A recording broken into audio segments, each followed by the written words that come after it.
Twins came in here and victimized the Rangers 5-3. And the Rangers trying to find a way to get back to what they had been doing right before the All-Star break. They had a halfway decent road trip. The Angels keep playing pretty well, though. They won their game today 11-6 in Oakland. And if the Rangers don't want to fall 3 games out in the AL West, they will need to beat Minnesota tonight.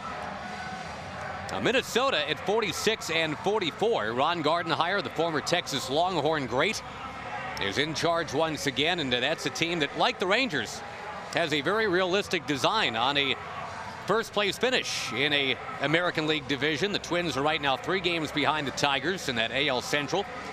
And the Rangers again have dipped to 2.5 back in the AL West. We're going to check that Minnesota Twins starting lineup for you as the Rangers take the field in the Saturday Reds.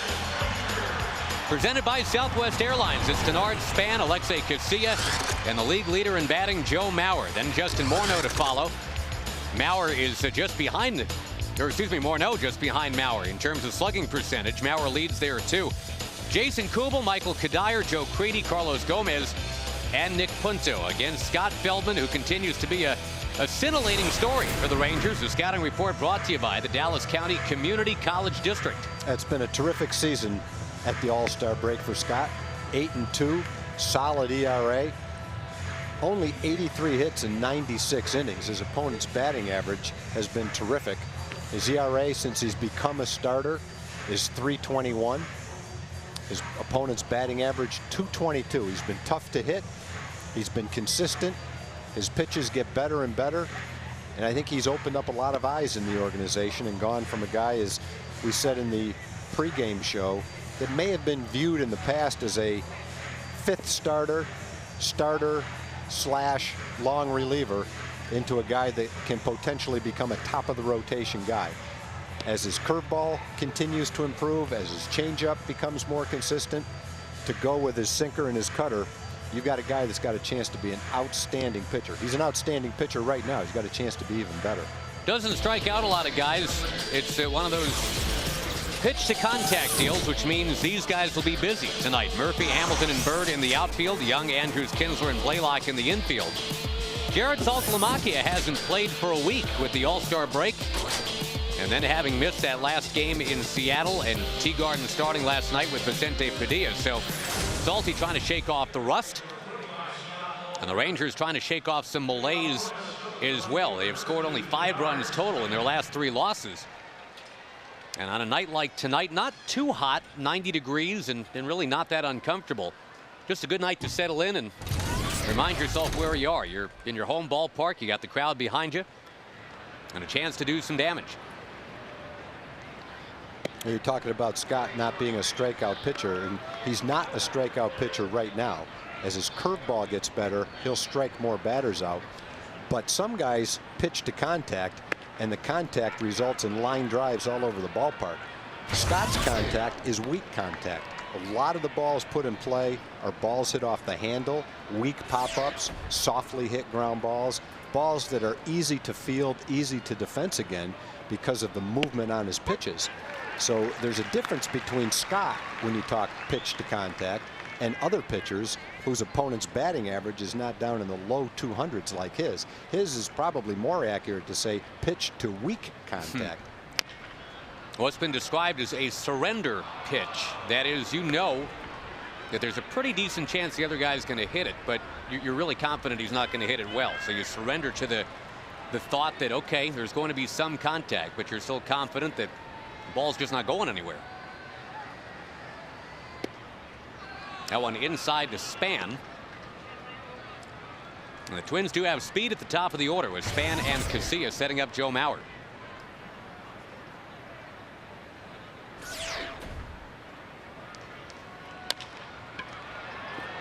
There's the weak contact that we're discussing, and Blaylock stretching. He's got it. 1 up, 1 down tonight. Scott's fortunate that he can make the ball cut, which goes right to left. He can sink it, which makes it go in the other direction. And so he gets weak contact. The batter has a hard time hitting the ball off the good part of the bat. You'll see some off the end of the bat. You'll see some off the handle. And the result is pretty much what you saw right there. You can go up there and look for basically a fastball, something 90 to 92 miles an hour. number one, you don't know which way it's going to break, how much it's going to break, how much it's going to move, and it's difficult to hit the ball off the good part of the bat. That's why opponents are only hitting about 220 or 230 against him. Strike one dealt to Alexei Casilla. Brian O'Nora, by the way, calling balls and strikes tonight.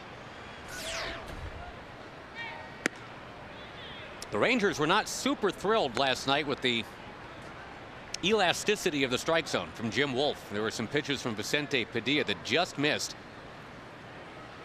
And a couple times what happened right after the just misses, well, the Minnesota Twins cashed in. Yeah, I don't think it was just missed. I think that they didn't miss. They just weren't called strikes. And a tough one for Padilla, even though he went 7 innings, the first Ranger to go 7 innings, believe it or not, in 3 weeks. Been a lot of 5s and 6s from Ranger starters. And yeah, Vinny went 7, but he gave up the 2-run second and the 3-run third. Jason Kubel's 3-run home run in that 3rd inning, really the difference in the game. He gave up 11 hits. 4 or 5 of them were just weakly hit infield hits or bloopers. Well, there again, you pitch to contact, but that contact is nothing. Casilla grounds out rather feebly, and it brings up Joe Mauer. And in Padilla's case last night, after the 3rd inning, he basically scattered 3 hits over the last 4 innings. So he finished strong. He gave 7 innings. He made a couple of pitches. One was a double off the wall that knocked in 2. The other was a 3-run homer. So the line doesn't look good. 11 hits, 5 runs. But most of the work last night was very solid by Vinny. Now the first catcher ever to win an American League batting title, and he's done it twice in the last 3 years. Could be 3 times in 4 years. Joe Mauer right now is leading the American League again, leading in on-base percentage and slugging percentage too. And we're talking a George Brett 1980 kind of season. That's the last American leaguer to lead in the big 3: on-base percentage, slugging percentage, and batting average. Yeah, and as good as his raw numbers are, imagine what they would be if he didn't miss the first 20-25 games of the season. Recovering from that kidney problem, he returned May 1st and he homered on his first swing. So he has 245 at bats. Morneau has 337 at bats, so about 80 more at bats.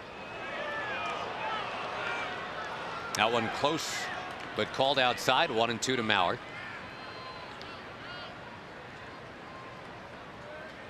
Tracker shows that Brian O'Nora is all over it. Definitely outside. That one is definitely too low. I don't know if you saw the article in Sports Illustrated about a month ago, Tag, on Mauer, but Joe Kerrigan, who's the pitching coach for the Pirates, was quoted going through the scouting reports on Mauer when interleague play came up, and he said out loud, these scouting reports can't be right. Guy has no holes, but he strikes out here. Scott Feldman got him.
But now the second of the two Scotts in this pitching matchup. Scott Baker about to go to work against the red-clad Rangers tonight. And the batting order now for the Rangers. It's sponsored by Southwest. You've got Kinsler and Young setting up Josh Hamilton, a well-rested Josh Hamilton because of all that time on the DL. And he went right out there and knocked in 3 last night. His first runs batted in since May. Bird and Blaylock, Cruz and Murphy. Saltalamacchia and Andrews. That's how it goes against Scott Baker. The scouting report brought to you again by the Dallas County Community College District. 500 record, a high ERA. A lot of that ERA, the high part anyway, was earned earlier in the season. He's been throwing a lot better recently. Ian Kinsler's not impressed. Base hit right away. Ian needs to get going again. He knows that. The batting average has dipped below 250 for the first time all year. Sorry, we rudely interrupted your treatise on Scott Baker there. I'll gladly concede to the base hit. But he's given up 18 home runs, but only 3 in the last 42 innings. The last couple of starts have not gone great, even though he's won one of them. He was a high draft choice, second-round draft choice, 6 or 7 years ago, 5 or 6 years ago. Pitched very well in June. He was 4-0 in June. He got off to a pretty slow start. Supposed to be their opening day starter, but he started the season with some shoulder problems on the disabled list. Hasn't pitched a lot against the Rangers, but when he has, it hasn't gone real well for him. Well, last year 11-4, very solid ERA, about mid-3s. He had 13 no decisions last year, most in the American League. Got a few fewer no decisions this year, but unfortunately some of those NDs that would have actually been L's. And the ERA, as you said, Tag, has ballooned up to about 5.5.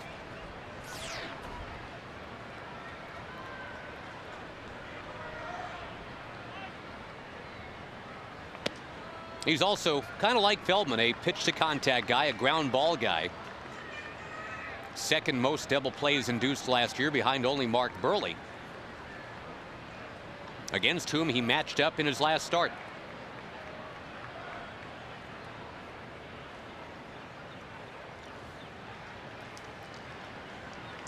Kinsler's on the run. Young puts it in play. Kinsler safely at second. But Michael Young is out. The Rangers start Kinsler and stay out of the double play.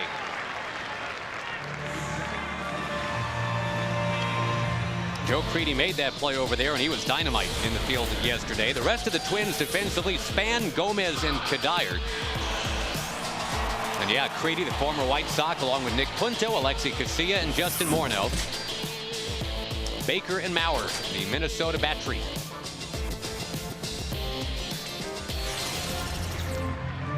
And now to Josh Hamilton, the 3-hit game last night.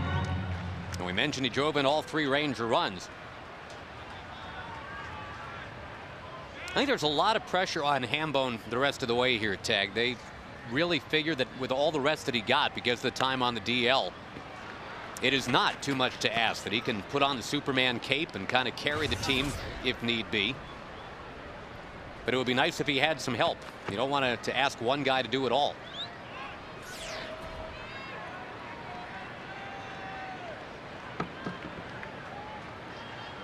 When the Rangers made that first ever playoff run in 1996, Juan Gonzalez was that guy. They just kind of rode his broad shoulders into the postseason.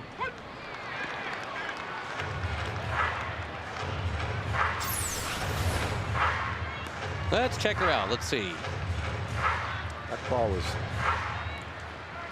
let's say, more than a couple of inches outside, which is fine. You want to have a big strike zone? That's okay. As long as it works both ways, that's all a pitcher will say. It will make for a brisk ball game tonight. That ball tattooed foul. Good thing he had a glove on. Oh, I thought he caught it. Where's the ball? Well, he at least stopped it. So that ball disappeared. Where's the ball? Who's got the ball? It morphed into that balloon somehow. It disintegrated. It was hit so hard it just disappeared. It became a balloon hat.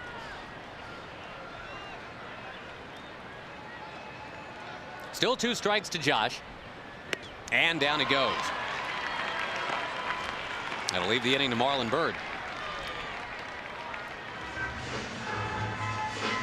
If Hamilton's going to be the big-time RBI guy, again, you're just kind of continuing with that theme, Tom. The Rangers do have to get some guys on base for him. And there was a stat that was in the Rangers press packet today that I think kind of sums it up. The on-base percentage since the beginning of June for the Rangers is .233. And what has not helped, obviously, is the lack of walks. 2 walks or fewer in about half the games during that time. More guys on base will lead to more RBI opportunities. I know that's kind of simple math, but that's what the Rangers are looking at.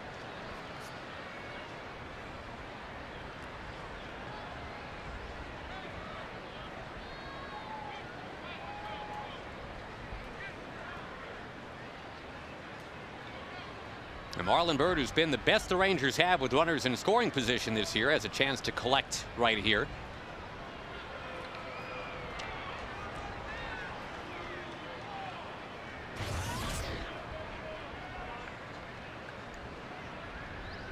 Last year, Minnesota collectively was the big runners in scoring position team, and I think that kind of carried them all the way through into August and September. They were getting big hits when they needed them, and the Twins went right down to the last game of that 2008 season. In fact, they forced an extra game last year. It was a 1-game playoff, winner take all. The White Sox outpitched them 1-0. A Jim Thome home run.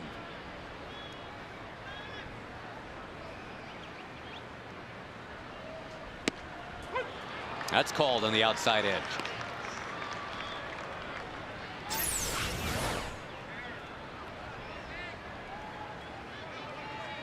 It's a friendly strike zone early for the 2 Scots, Feldman and Baker.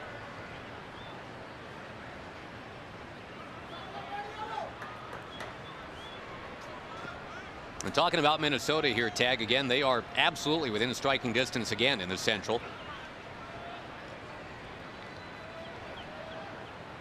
Looks like a 3-team race there: Detroit, Chicago, Minnesota. Bird hammers away right center field. Gomez has the range, has the ball, and that's the inning. At the end of 1 on a nice night at the ballpark tonight.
Minnesota and Texas. No scores. We go to the second, and we go to Jim Knox. All right, Josh, great organization in the Community Corner tonight. This is Robin Kelleher. She is the president and founder of Hope for the Warriors, a wonderful organization that helps the wounded service members along with their families. But you guys had a big day here at the ballpark so far. We did, Jim. Thank you. We've been here since early this afternoon. We had the opportunity to go down on the field and be here for batting practice and meet a lot of the players and the coaches and the managers, and everyone has been extremely wonderful.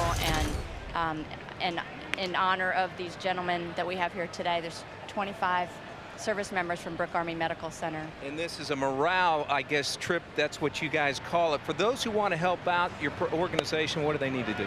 The best thing would be to go to our website. It's hopeforthewarriors, all spelled out.org. All right. Thank you very much, Robin. How about for the Wounded Warriors, huh? How about a round of applause there? You bet. Thank you, everyone.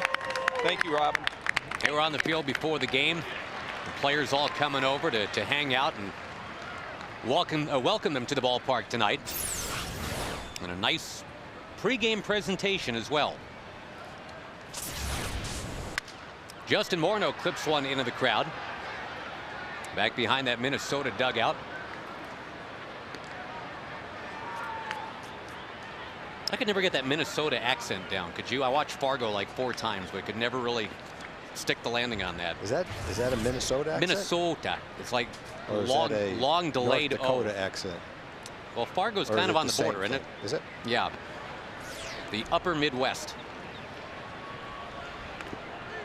Yeah, I guess that's true, because our bus driver in Minnesota sounds like he could have been in Fargo. Brian O'Nora hobbles around. Took the brunt of that. Oh boy. And the fans are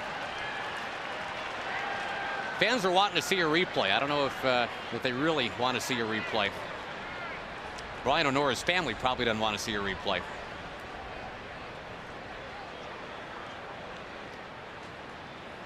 That would appear to be nervous laughter from both trainer Kevin Harmon and the actual guy calling the balls and strikes, Brian O'Nora. You know, the sentiment I've never understood is when a player has some kind of a mishap on the field as far as an injury goes, gets hit by a foul ball. Everybody is very serious and attentive. And when it happens to an umpire, it's an entirely different feeling, like the poor guy had it coming, or it doesn't hurt him as much as a player. Is he not human? If you cut him, does he not bleed? Yeah, I would suggest that they do. And it's a very dangerous position to play. We've seen that a couple of times this year with broken bats that have gone back and hit umpires in the head and caused serious injuries. And when you're back there, you're essentially in the same position as the catcher. Those foul balls come off the bat at 90 or 95 miles an hour. And you've got some protection, but it doesn't mean it doesn't hurt. Turn away here, folks. Now, see, in a week on America's Funniest Home Videos, everybody laughs at that. But right now, it's just, I agree with you, Tag. It's not funny. It's certainly not funny if it happens to you or me or anyone else that's looking at that. That I can promise you. And most of us would still be on one knee waiting for our breath to come back. That didn't take him long to get back in the box and umpire this game. I'll give him a lot of credit for that, because he's not feeling very good right now. Just note the higher octave if he happens to call strike 3 on Morneau.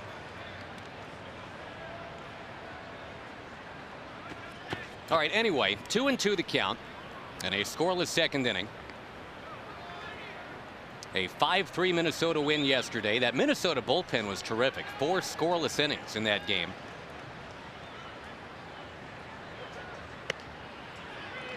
Up and outside, 3-2.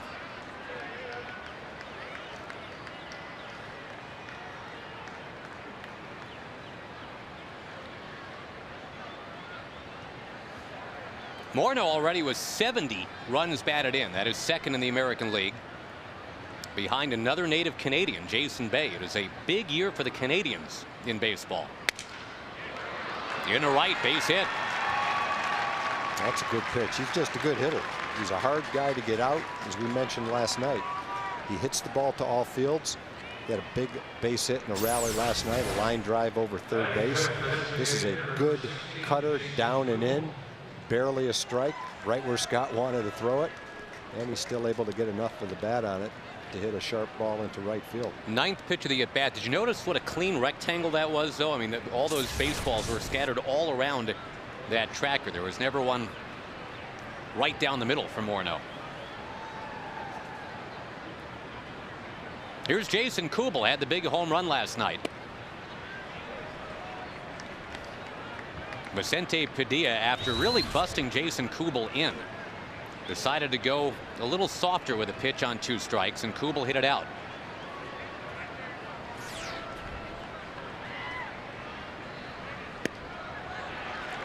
That's flat out gas right there. 1-1 the count.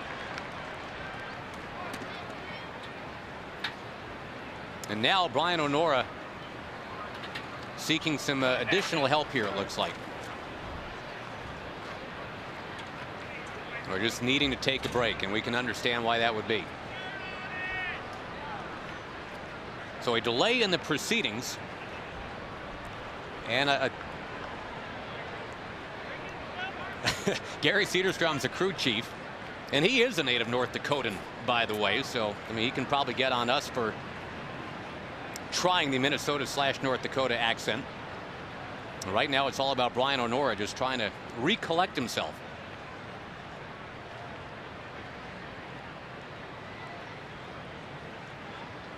I'm sure the catcher, Saltalamacchia, like a lot of us, I'm sure, just thinking there, but for the grace of God go I. That tends to happen in baseball sometimes. But you're right. I mean, the fact that everybody's just kind of laughing it off, it's, I don't know, either interesting or uncomfortable or both. All right, well, the other thing is there's probably a real good chance that's not what they're even talking about.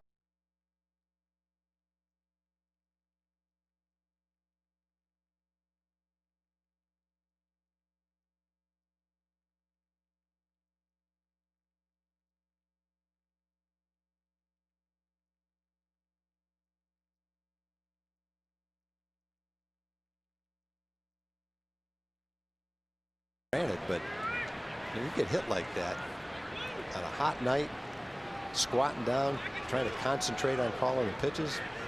That's a tough job. That's why an umpire only does it once every 4 games. That's why they rotate. It takes a lot out of an umpire on a hot day. On a real hot day during a day game, for instance, an umpire, just like a pitcher, could lose anywhere from 8 to 10 pounds. They don't get to go in the dugout between innings like the players do. They stand out there for sometimes 3 hours and 40 minutes. And with all that gear on a hot day or a hot night, after being hit like that, that makes for a miserable night. All right, Brian O'Nora back and ready to go. Feldman's ready. That was worth the wait. 1-2.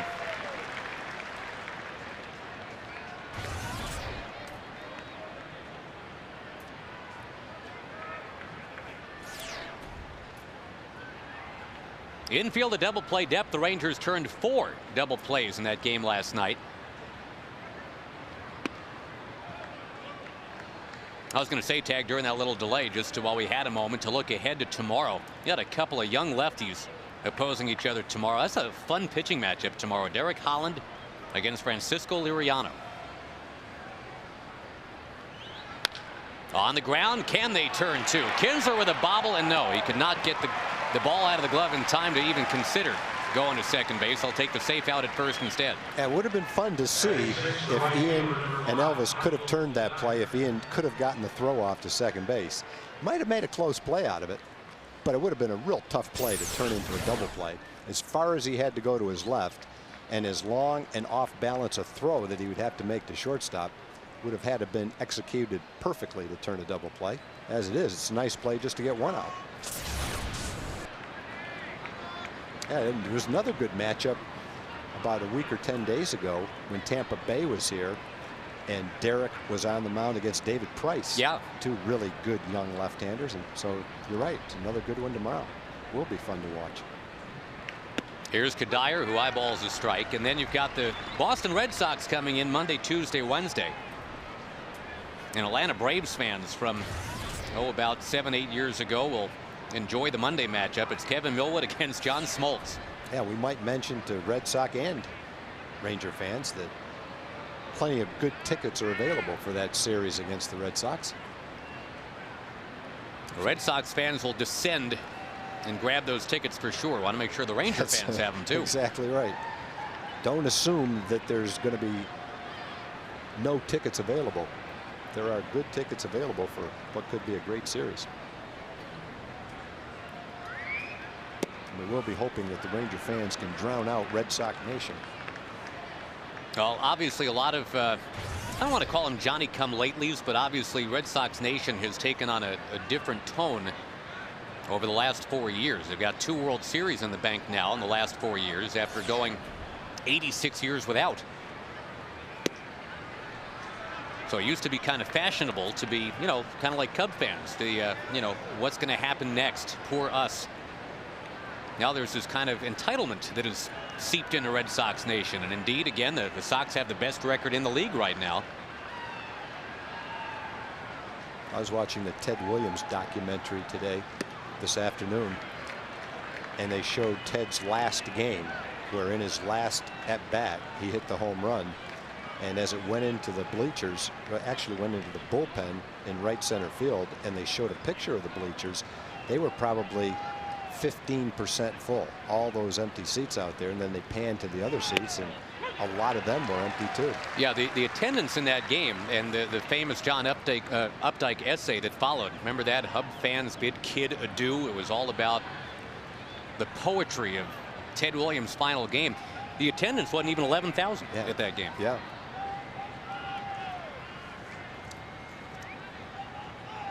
There might be 11,000 Red Sox fans here on a Monday night just to check out Jed Lowry if he's active again.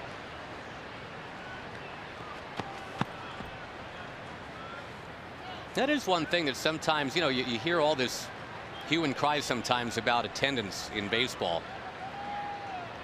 And the other game to watch, I guess, it just kind of puts it all in perspective. When Roger Maris hit that 61st home run, how empty the bleachers were at Yankee Stadium.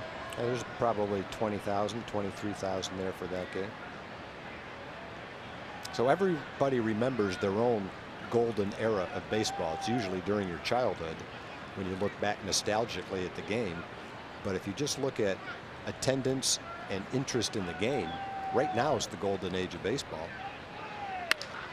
Hammered into left field by Kadire. David Murphy turns. He's got to play it off the wall. Morneau's coming in. And a headfirst dive into second base. Kadire has doubled, and now it is a shame that the Rangers couldn't turn that double play. RBI number 48 for Kadire.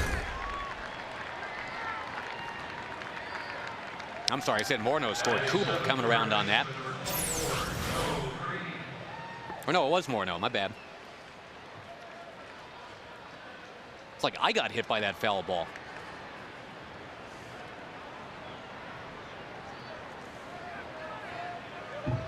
Now, you might have heard that Murphy is getting some time at first base now.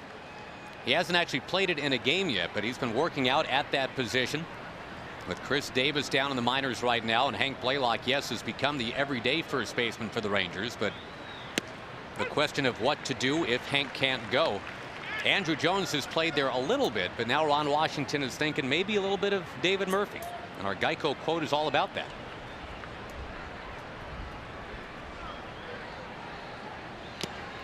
So I think work in progress is probably the thing to take away from the Geico quote. David Murphy hasn't played that position since high school. And David is eager to embrace any new challenge, that's for sure, but it's just not going to happen quite yet.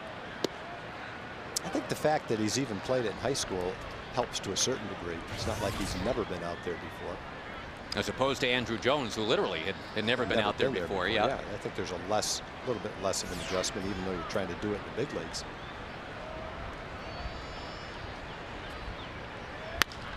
Off the end of the bat. Kinsler waiting under it. And Joe Creedy is out number 2. It is probably a little bit more unusual for someone to have played first base in high school and then become a pretty good outfielder with good speed and a good arm. Generally, you'll see players go from the outfield to first base because they didn't have the speed or the arm to play in the outfield. And generally, you would think in high school an athlete like David would have been a center fielder, not a first baseman. But I wasn't his coach, so I can't really make that determination. Carlos Gomez, 7 for his last 11. Playing his best baseball of the year over the last couple of weeks. Little looper into right. Kadire coming around, and he's going to score. That was not close to that triple off the wall that Gomez had yesterday. That just kind of parachuted down in front of Marlon Byrd, but it's 2-zip.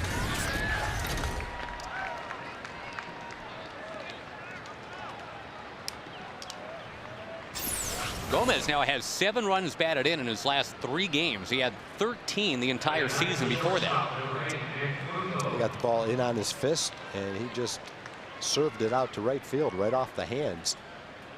A little blooper, but well placed and very effective with a man on second base.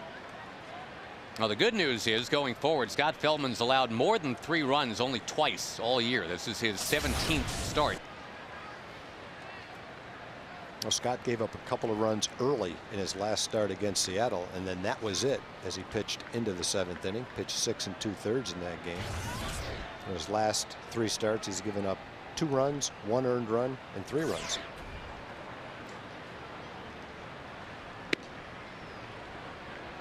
Nick Punto has become a popular player in Minnesota, certainly with his manager Ron Gardenhire, the scrappy middle infielder. I think the thing is the Twins just want to make sure he's scrappy but not reckless. They don't want him getting hurt. Nick Punto used to race and jump dirt bikes, and he's been told you don't drive a dirt bike off a roof. The Twins want to make sure he understands the baseball equivalent of that. It's fine to get your uniform dirty, but we need you for the stretch run.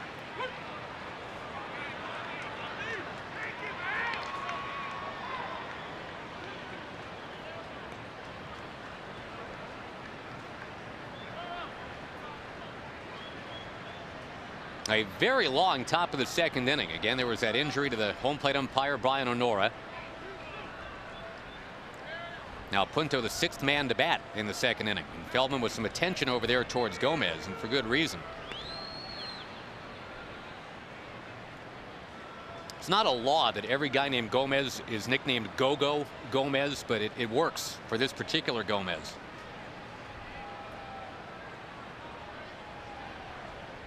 And there he goes. Saltalamacchia throws. Andrews with a tag. He got him.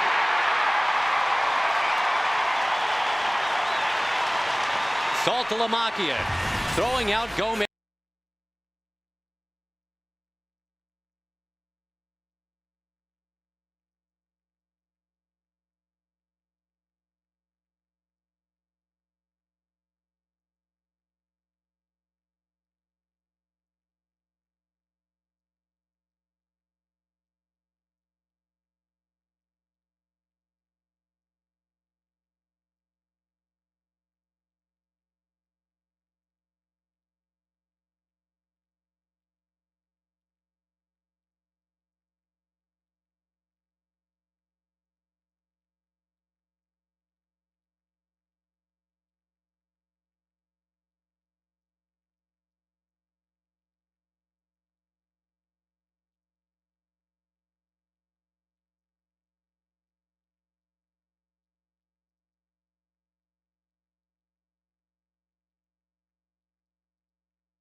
U.S. Armed Forces serving in 177 countries and aboard all ships at sea.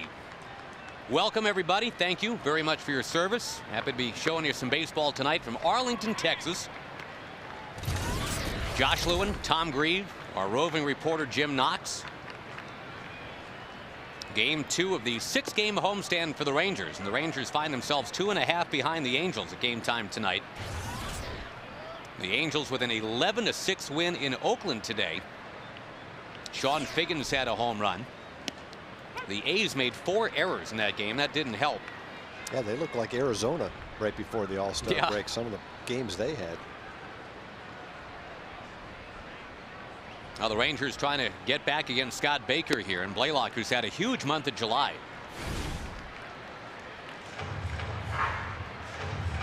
That has coincided with his chance to play every day now. Chris Davis, as we mentioned, down in AAA.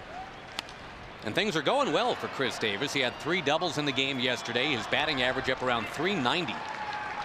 Though he is playing third base mostly down there. Justin Smoke, the first-round pick from last year, is playing first base. Yeah, that won't hurt Chris a bit. Everybody knows he's a terrific first baseman, and he's not going to forget how to do that. Just playing third can only help. You never know down the road exactly what's going to happen. But the big thing is he's swinging the bat well. And the other thing they mentioned about those 3 doubles is they all went to left field, and that's a good sign for Chris. Blaylock fouls out to Creedy. Well, and the Rangers pretty soon, I think, Tag, are looking at bringing up another player for the bench. They've got 8 relievers right now and only 3 bench players. And I think the thought is that sometime pretty soon you go to 7 relievers and 4 bench players. Whether you bring up Chris Davis, whether you look at a guy like Joaquin Arias or Esteban Herman. I don't think they're going to call Chris up to be a bench player. Chris is either going to play every day down there. Line shot. That thing was a shot. Yep. That ball wasn't that far away from the left fielder. He had no chance to catch it. Nelly Cruz whistling that one right by Denard Span. If he got that up in the air, that would have looked like that 4th deck shot he hit in the home run derby. Man. 22 homers and now 15 doubles for Nelly. He's one of those Rangers that, as we were talking about it earlier, Tag, you don't just ask Josh Hamilton to pick it up over these final 70 games of the year. You need some help. Nelly Cruz is absolutely a candidate. No, I think what you want from the ball club is what each player wants. They want to play to their potential. And every player out there has a track record, some longer than others. And if you look at the offense and you say they're all going to play what you expect from them, the offense is going to be fine. But you've got 9 guys out there, and obviously there's some guys in the lineup that are counted on more heavily for production than others. But what you want is all 9 guys, all 13 or 14 guys, the guys on the bench, just play up to your potential. You don't need a career second half. Just be solid. And if that happens, the offense is going to be fine. They're all capable of it. And I think that's what each one's trying to do. Just carry the load, carry their own share. And the way the defense is played and the way you expect the pitching to pitch, then you'll take your chances if that happens.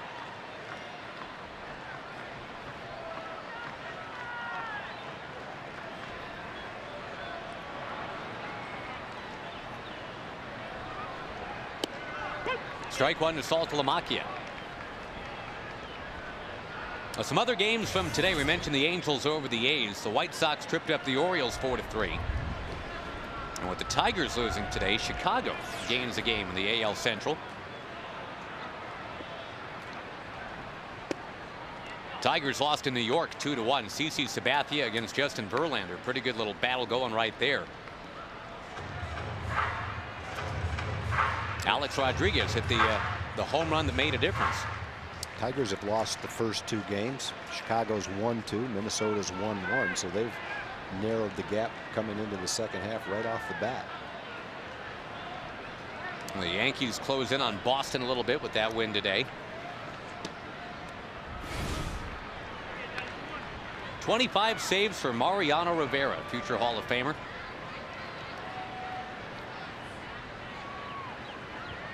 He looked good as ever when the Rangers were in New York about a month and a half ago.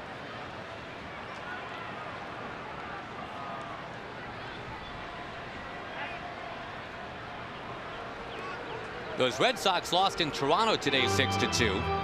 Adam Lind hit his 20th home run of the year. And Jed Lowry is indeed back for Boston, and he came back with a home run. Red Sox designated Julio Lugo. Red Sox didn't get a lot out of that contract, did they? No, they did not. Down and outside to Salty, 3-1. Tampa Bay and Kansas City knotted up 1-1 in the 6th inning. And Seattle got another home run tonight from Franklin Gutierrez in his return to Cleveland. Seattle leading 3-0. That game's in the 7th.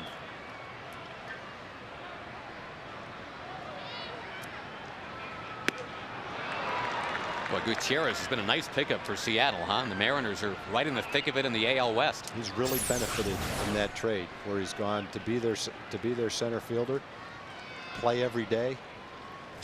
He's blossomed offensively. He's doing what everybody expected him to be able to do in center field. He just wasn't going to get the chance with Grady Sizemore playing center field in Cleveland. Some people think he's just as good as Grady Sizemore in center field. Baker rallies in that at bat, strikes out Saltalamacchia. The Rangers waste a 1-out double from Nelly Cruz.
% on car insurance, and by AT&T. Switch to the nation's fastest 3G network. AT&T is your world delivered.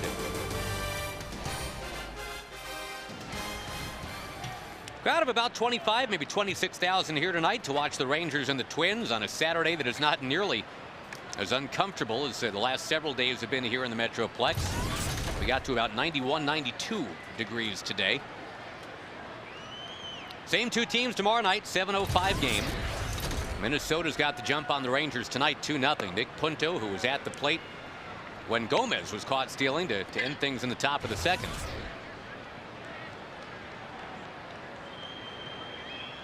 This is pretty much the season that Punto was having 2 years ago, where he was struggling to keep the batting average above 200.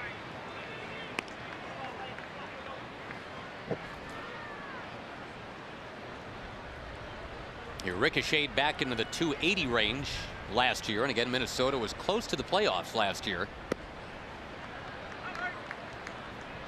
Oh, Saltalamacchia fires it right by Feldman into center field. So a delay here as they chase the original baseball out there in center.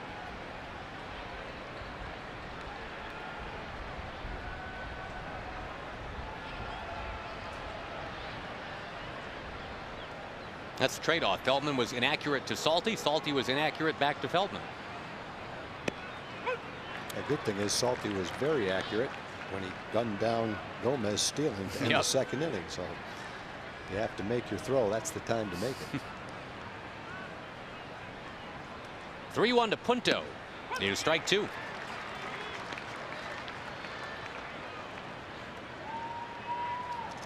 Cubs have rallied in Washington. The Nationals were actually leading 4-0, but now the Cubs are up 5-4 in the 6th. Most people would agree that the 15 to 30 most important people in an organization are the scouts. And the Texas Scouts Association does a really nice thing. They've raised money for the Fallen Scout Fund, which aids scouts in the area who have fallen on hard times. And just want to put in a plug for their golf tournament that they're going to have. It's August 3rd at Bear Creek. It's a 4-man scramble. Many of the scouts in the area will be there. There'll be players and coaches. And strike 3 called here to Punto. Good pitch right there by Scott. It's for a great cause. And if you have it open on the 3rd and you're feeling for a round of golf, it'd be a great place to be in a scramble tournament. You could call Bear Creek about the August 3rd date, or you can call Rusty Pendergrass, who's a Texas scout. If you've got a pencil, I'll give you the number, 713-857-0637. It's for a great cause, a lot of fun. If you like the golf and you're available on August 3rd, I would suggest you give it a try. A bunt foul from Denard Span. I always go back to, I guess it was almost 20 years ago now, when Marge Schott had the famous quote.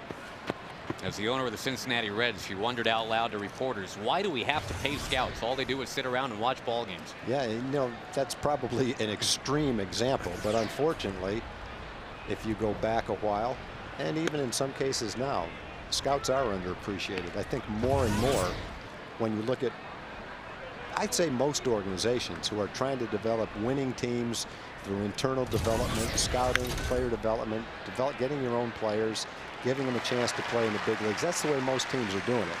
So that scouts aren't as underappreciated as they used to be, because everyone recognizes if they don't procure the talent, nothing else falls in place for the organization. So they do become among the most important people.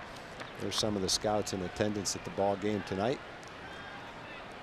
And yeah, they're watching a ball game, but they're also compiling a lot of information for their organization, whether they're just scouting players who an organization may want to acquire in a trade, or whether they're advanced scouts sending information back to the manager of the team that's going to play their team next.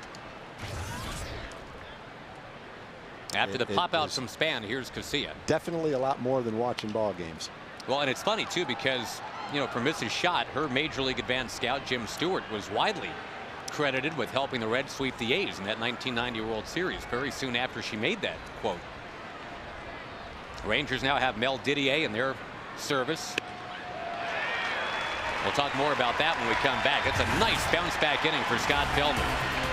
Got a couple of strikeouts, got a pop out, and the Rangers coming up bottom 3, trailing 2-0.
Up to have those things. MLB.com. At Bat 2009 features play-by-play video highlights, live audio broadcasts, However, if you want to make your own s'mores, you have to do that yourself. TexasRangers.com on your iPhone or iPod Touch.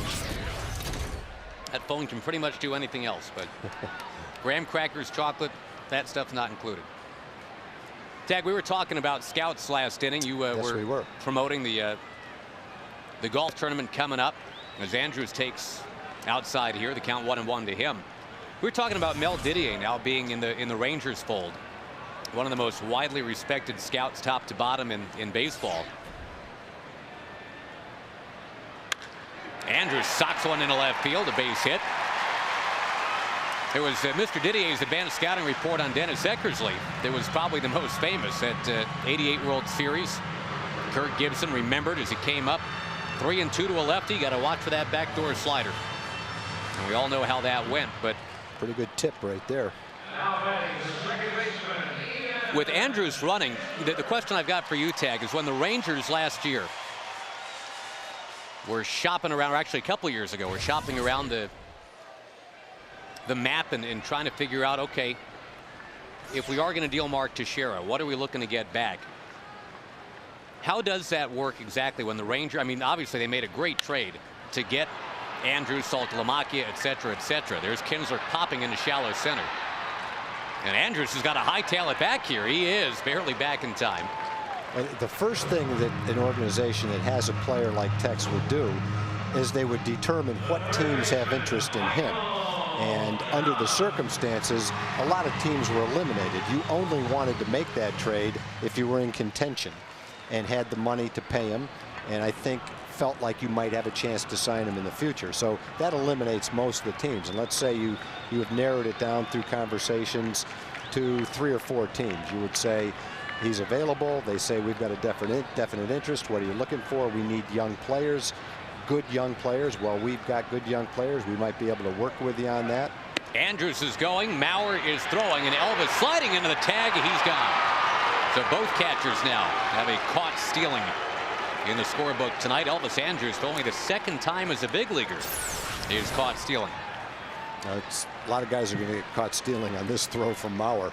Quick release, perfectly accurate throw to second base. So you determine who the several teams are, and then you dispatch your scouts to canvass their minor league system from the rookie league to the big leagues. And after a couple of weeks, Young nails one in the left, a base hit. The Rangers reloading here with 2 out.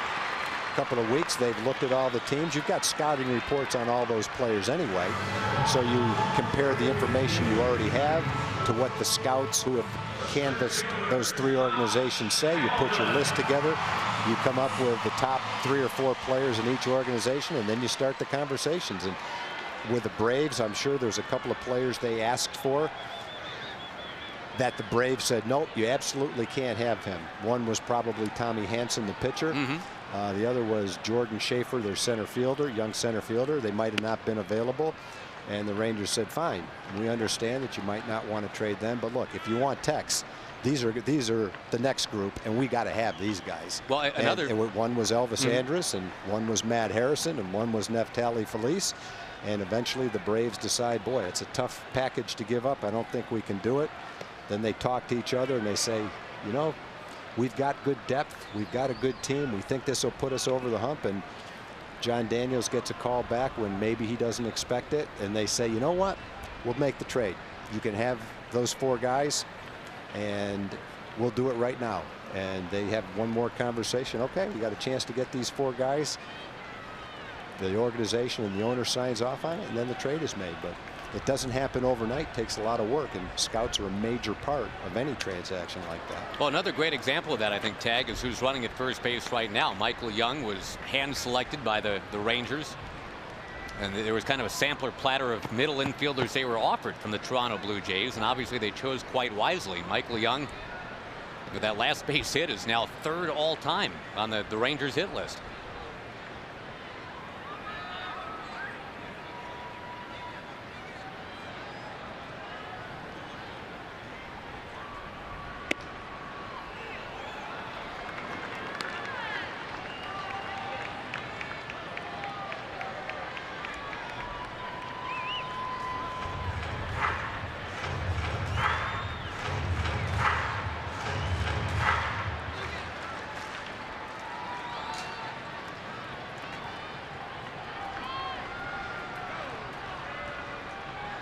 3-1 to Hamilton now, and now 3-2.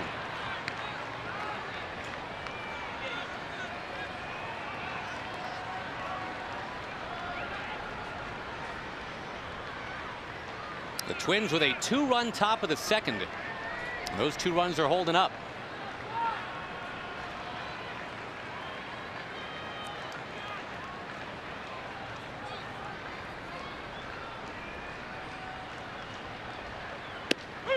Strike 3 called, and Scott Baker made some good pitches when he's needed to tonight. The Rangers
one hitter.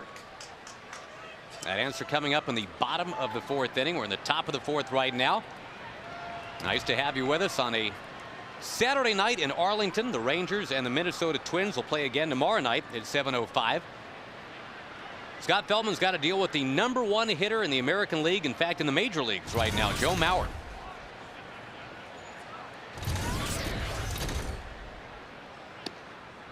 You were referencing earlier, Tag, that Sports Illustrated article from about a month or 2 ago on Super Joe Mauer and some of the things that other people had to say about Joe Mauer, his teammates, guys that have seen him up close now for a while, and how they marvel at how, I mean, first of all, it's the numbers, and you can see some of them right here, but they marvel at how he never, ever seems to even check his swing. Just has such a great idea up there about what he's about to do. He's going to sail this one to center, 1 down. Never breaks a bat, never checks his swing, and he's hitting .371. We go to Jim Knox. All right, Josh, courtesy of Super Pages from Verizon, over 200 kids from the Boys and Girls Club on hand at the ballpark tonight. Having a good time, huh? Kevin Foster, what was this all about? This is about superpages.com and Best of Book, working together, collaborating to get books for kids across the nation. And as well, right now they're going through our town, DFW Metroplex, to get the kids more books so they can reach out and learn. Education is the important key. Good reads and good deeds. They also did some good deeds. What was your good deed? I saved 10 people from a blazing fire. Just kidding. Oh, okay. That would have been a good one. Okay, they did some good stuff. All right. That sounded like a great deed. All right. Thank you very much. Appreciate it. Now, that girl's got a sense of humor. Fished in. I was getting ready to hear the rest of the story. Well, she had no rest of the story. She was pulling your leg the whole time. That was funny. Wasn't just any fire, too. It was a blazing fire, as opposed to the non-blazing kind. 1-2 to Morneau. How'd she come up with that so quick?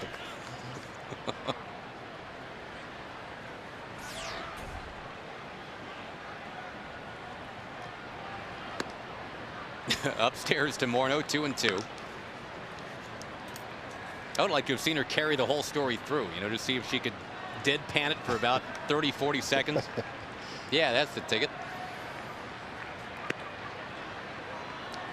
Morneau in the second inning waited out a 9-pitch at bat and finally singled in a right. That's what started that 2-run uprising, the only 2 runs of the game.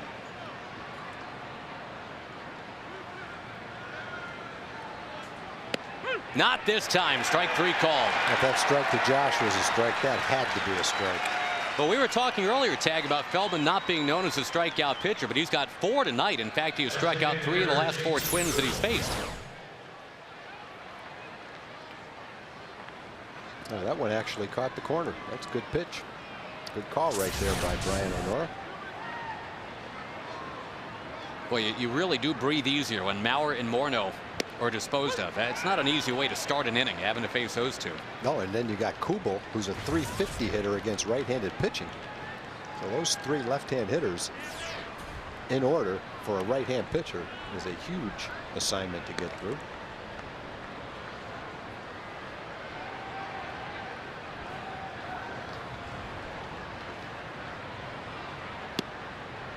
Rangers will need to find a way to get going against Scott Baker. They do have 4 hits, but they have, as they say, scattered those 4 hits. That's what won the game for the Twins yesterday. They bunched their hits together, had 3 in a row twice. Swinging 3-0, that wasn't happening for Kubel.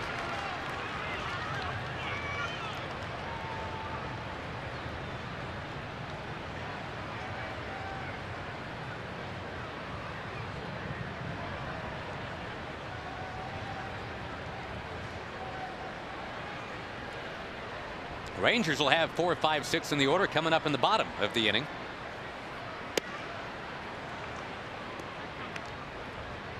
The scoreboard must have been wrong. I guess we're now looking at It's the 3rd ball. now. It's a 4-1 count. Yep.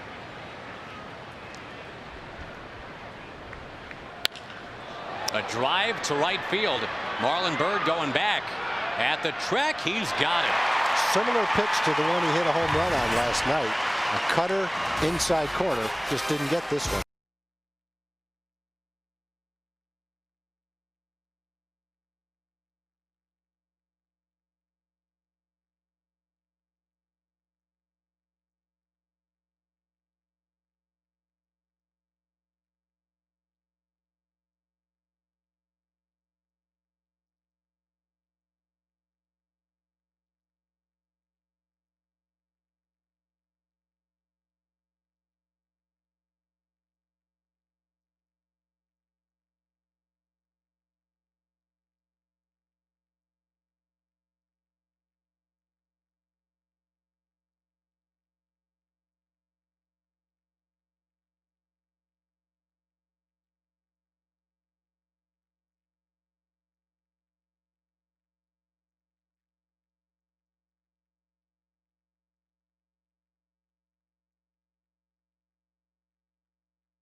One hitter.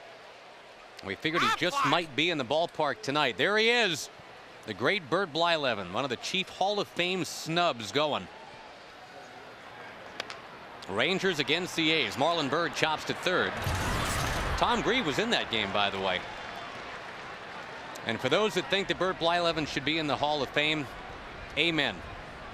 And as Joe Mauer talked about that the other day, said people who don't vote for Bert tend to focus so much on what he didn't do. They miss all the things that he did do. And yeah, he didn't win 300 games, but big whoop. He won 287 playing for some teams that, let's face it, were not exactly world beaters. But you talk to the players, the hitters over the years, over his career that batted against him. And I'm not sure who all the Hall of Famers were that were pitching at the same time, but there was probably, let's say there was 10 of them, 8 of them pitching at the same time. And if you talk to the hitters, I would be very surprised if the guy that they said was the toughest to hit wasn't Bert Blyleven. I don't know who they all were, so there might have been a couple that are, you know, right up there with him. But as far as Hall of Fame stuff, no doubt about it. 60 career shutouts. That's nearly as many as Roger Clemens and Pedro Martinez combined. Yeah, exactly. Innings pitched, you name it. I don't know what's the argument against him if you had to take the other side. It took too long to get that many wins. 1 year with more than 17 wins is the one that I hear sometimes. Okay. But all right, you know, he pitched for a lot of Cleveland and a lot of mediocre Rangers and other teams that weren't exactly in the winning business. And I think when you look at it, wins really can be out of a pitcher's control. Right. He pitched deep into ball games. It wasn't that he was going 5 or 6 and bailing. He was pitching deep into games. He had complete games.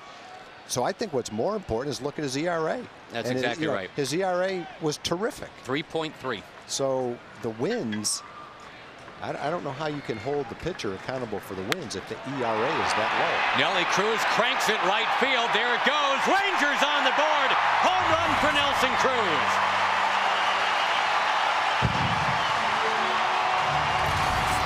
You just had the feeling that sooner or later someone was going to crank one out of here. The Rangers have hit a number of balls hard. The hardest one before that was the line shot that Nelly hit for a double to left field. Number 23 for Nelson Cruz, the first he's hit since he went toe-to-toe with Prince Fielder in the home run derby. Jumps on the first one he sees from Baker. It looked like a high hanging slider thrown to the wrong guy. That's the 4th home run Baker's allowed in his last 47 innings.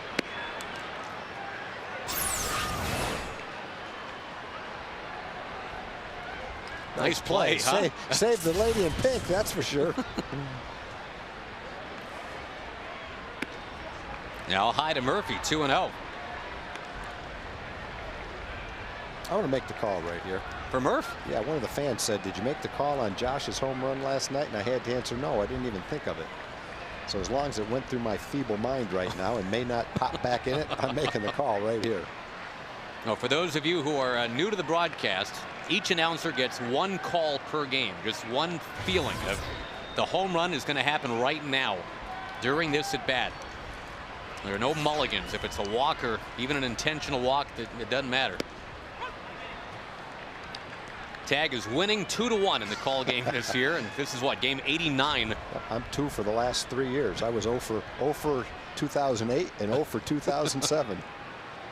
Yeah, but you're having a huge. Are you in a contract year? This is huge. It is a career year. There's no doubt about that.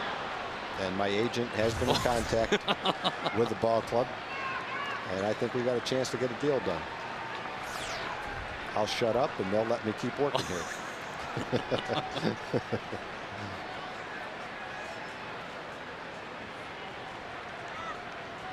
David's hand's still a little bit sore, but he's swinging the bat fine. 3-2 pitch. You don't get your call back, but that's okay. Tying man is on base. Saltalamacchia comes up. Get a lot of emailers too that share their call experience with us. You know, if they're telling the truth, there's some pretty good ones. I can't imagine you take the time to email the booth and lie about the call. You know, but if you want to email the booth, feel free, whether you're watching as a Ranger fan tonight or if you're watching as part of the American Forces Network tonight. You know, it's the kind of game, though, that's easy to play right along with us while you're sitting at home. Everybody you get gets one call, too. Make your call. FoxSports.com. The keyword is email Rangers if you'd like to shoot us an email.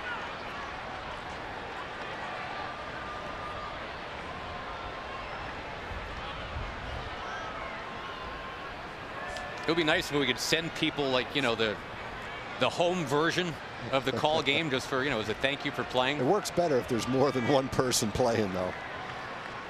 You just can't get quite the same satisfaction if you're there by yourself and you make the call and no one else sees it. It's like golfing by yourself and getting a hole in one. That's like my worst nightmare. I've never had one. Yeah. I hope I get one in my life, and I pray it's not while I'm playing by myself. That's the ultimate. If a tree falls in the forest, does it make a sound? And, you know, if nobody's there to hear it. If you put in the call and it's just you on the couch, who cares? Yeah. You know what I mean? Oh, yeah, sure you did. It's all about impressing your friends. I had a hole in one. Yeah, right. Sure you did, pal. No, really.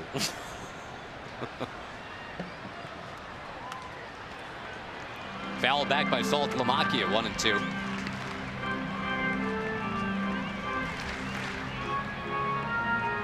Yeah, we have no parting gifts. If you play the call game and you don't win, it's not like you go home with a box of rice. No, and but roni. we don't get anything either. It's just kind of a pride thing. And it's just, you know, support the Ranger kind of thing. I give you credit, though. I mean, on both of your calls, it's not like you did the end zone celebration dance. You didn't spike the football. No, it's a humbling game. You didn't have the home run trot, as it were. Because it could take years before you do it again. I had done it before. I didn't want to act like I'd been in the end zone before. Salty down on strikes for the second time, but the Nelly Cruz home run, not called by you, not called by me, but absolutely crushed by Nelson.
$150. And by Aflac Insurance, we've got you under our wing. On a pretty night for baseball here in North Texas. Just enough wind blowing. And the temperature a very reasonable 88. Minnesota's got a 2-1 lead on the Rangers tonight. The Twins scored twice in the second off Scott Feldman. Then a Nelly Cruz homer in the bottom of the fourth off Scott Baker.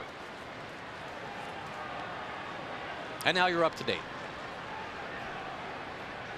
We'll check some other scores from around this great nation in just a moment. Feldman deals a strike to Kadire.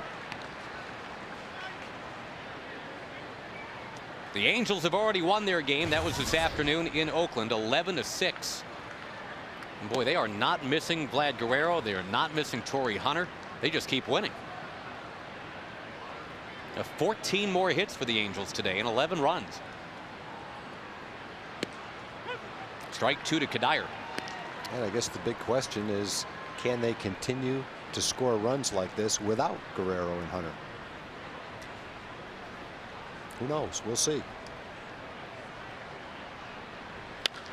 Kadire golfing one to left field. That ball taking off and up and gone. A home run for Michael Kadire.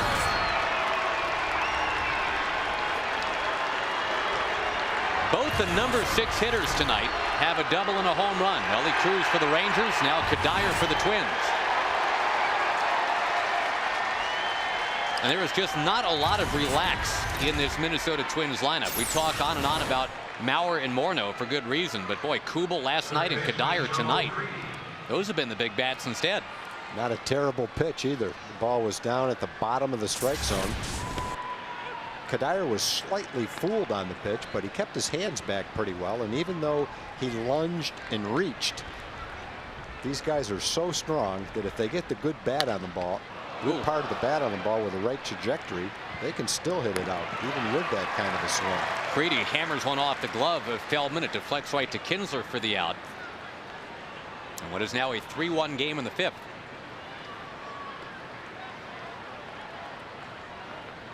But when you see a guy reach like that, you don't expect the ball to go 380 feet for a home run to left field. And the ball, really, the ball that Gomez hit last night to left center field off the wall 400 feet to drive in 2 runs was a pretty good slider down and away that he reached for. You see Kadire reach for the ball, almost lunge, follow through with one hand, and hit it 380 feet. His 15th home run of the year. Gomez didn't reach quite like that last night, but for a guy hitting at the bottom of the order with only a couple of home runs and not many extra base hits, to reach for any kind of a ball and hit it 400 feet to left center field is pretty good. Now you think of Gomez as a guy that doesn't have many extra base hits. That's what I was thinking, and then he tripled off the wall yesterday. And plays center field and runs, that he's probably a little spindly speedster. This guy's like 6'3" or 6'4" and about 215 pounds. He's a big guy. He's also the guy that smells his bat after every foul ball. That I've never quite gotten that one. Be a good deodorant commercial. He'd be a great candidate. Keep that bat smelling well. It's minty fresh as it's down on strikes. I don't use it personally, but it works great on ash. Boy, I've got a line right there, but I'm not about to use it. Oh, go for it. Nope. I set you up. I know. You can lead a horse to water, but the horse sometimes refuses to drown. He's not thirsty. Nope. I'm not going to wade into my own demise here, thank you. Hey, by the way, we are getting tons, well, not tons, maybe dozens of emails, people wanting to share their call. Great. Those that had the Nelly Cruz call have felt compelled to let us know that, hey, I got it. I called it. I did it. Good job. Some of our emailers claim that they are now tied with you. 2-2 this year. It's their second successful call of the year. That sounds like a challenge. Nick Punto just kind of twisting one. Murphy's got to play it on the pinball carom. It's a 2-out double for the number 9 hitter, Nick Punto. The thing about the call is you don't have to be a guy. You don't have to be an athlete. You don't have to be young. Anybody can play the call game. You just have to. Just have to be lucky. Well, you have to be feeling it though too. Yeah. I mean, you could just walk into one. That's true, but it's more satisfying when that karma just kind of sweeps up there and you're feeling, all right, it's now. It's this at bat right here. And it happens, and you don't get excited because you pretty much knew it was going to happen. Top of the order, Denard Span will take a strike. I have to confess, there's been times where I've made the call and I didn't feel it. I have to be honest. You just wanted to make sure. I wanted to make sure I got the call in that night, and maybe fell into one. You don't go to halftime with a timeout in your pocket. You don't end a baseball game with the call unused. That's just good baseball, Tag. Yeah, it is. I know. It's a game where you never stop learning. You never have seen it all. You never know it all.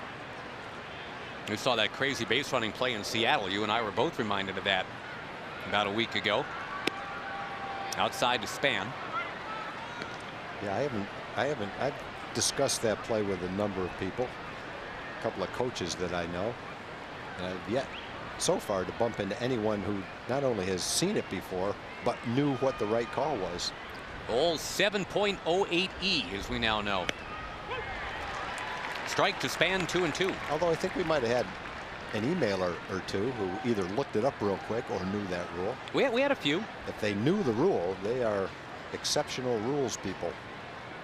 And again, that's why we tip our hats to the umpires, all of them. I mean, I'm sure if you polled all 50 big league, 60 big league umpires, they would all say, yep, I would 7.08E, look it up. I would agree with that. I don't know if they could all quote the number, but I would bet that every single umpire, without even thinking, knew that rule. No doubt. 2-2 from Feldman. And on the hands of Span. He's yet to make good contact against Feldman tonight. Michael Kadire, though, rifled one out of here. And now, as we go to the bottom of the fifth, it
come see the Rangers take on the AL East leading Red Sox coming up Monday, Tuesday, Wednesday. Fans who drive a Lexus to any of the games can valet park free of charge. Dave Curlis's Lexus currently in the shop, but he'll be back.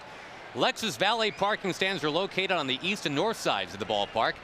Phil Crow's Lexus is parked currently in one of those lots, I believe. Looking forward to seeing everybody Monday, Tuesday, Wednesday. It's the Rangers and the Red Sox. Good tickets still available. Call 972 Rangers or go online at TexasRangers.com. All right, into the bottom of the fifth inning in Minnesota. With a big night from Michael Kadire, leading 3-1, and a decent effort for sure from Scott Baker so far. We're going to talk some pitching this inning with one of the greats, Mr. Steve Busby, who you will catch after the game as well on Rangers Live. Buzz is here to break down the battle of the Scots for us. Feldman against Baker, and we have Baker going right now. So your thoughts so far? Well, Baker's gotten away with more pitches, I think, Josh, than Scott Feldman has. Seems like Scott, the times he has gotten the ball, Scott Feldman I'm talking about, gotten the ball up in the strike zone, it's been in the middle of the plate and has gotten hit pretty hard. Even some balls down in the middle of the plate have gotten hit pretty hard.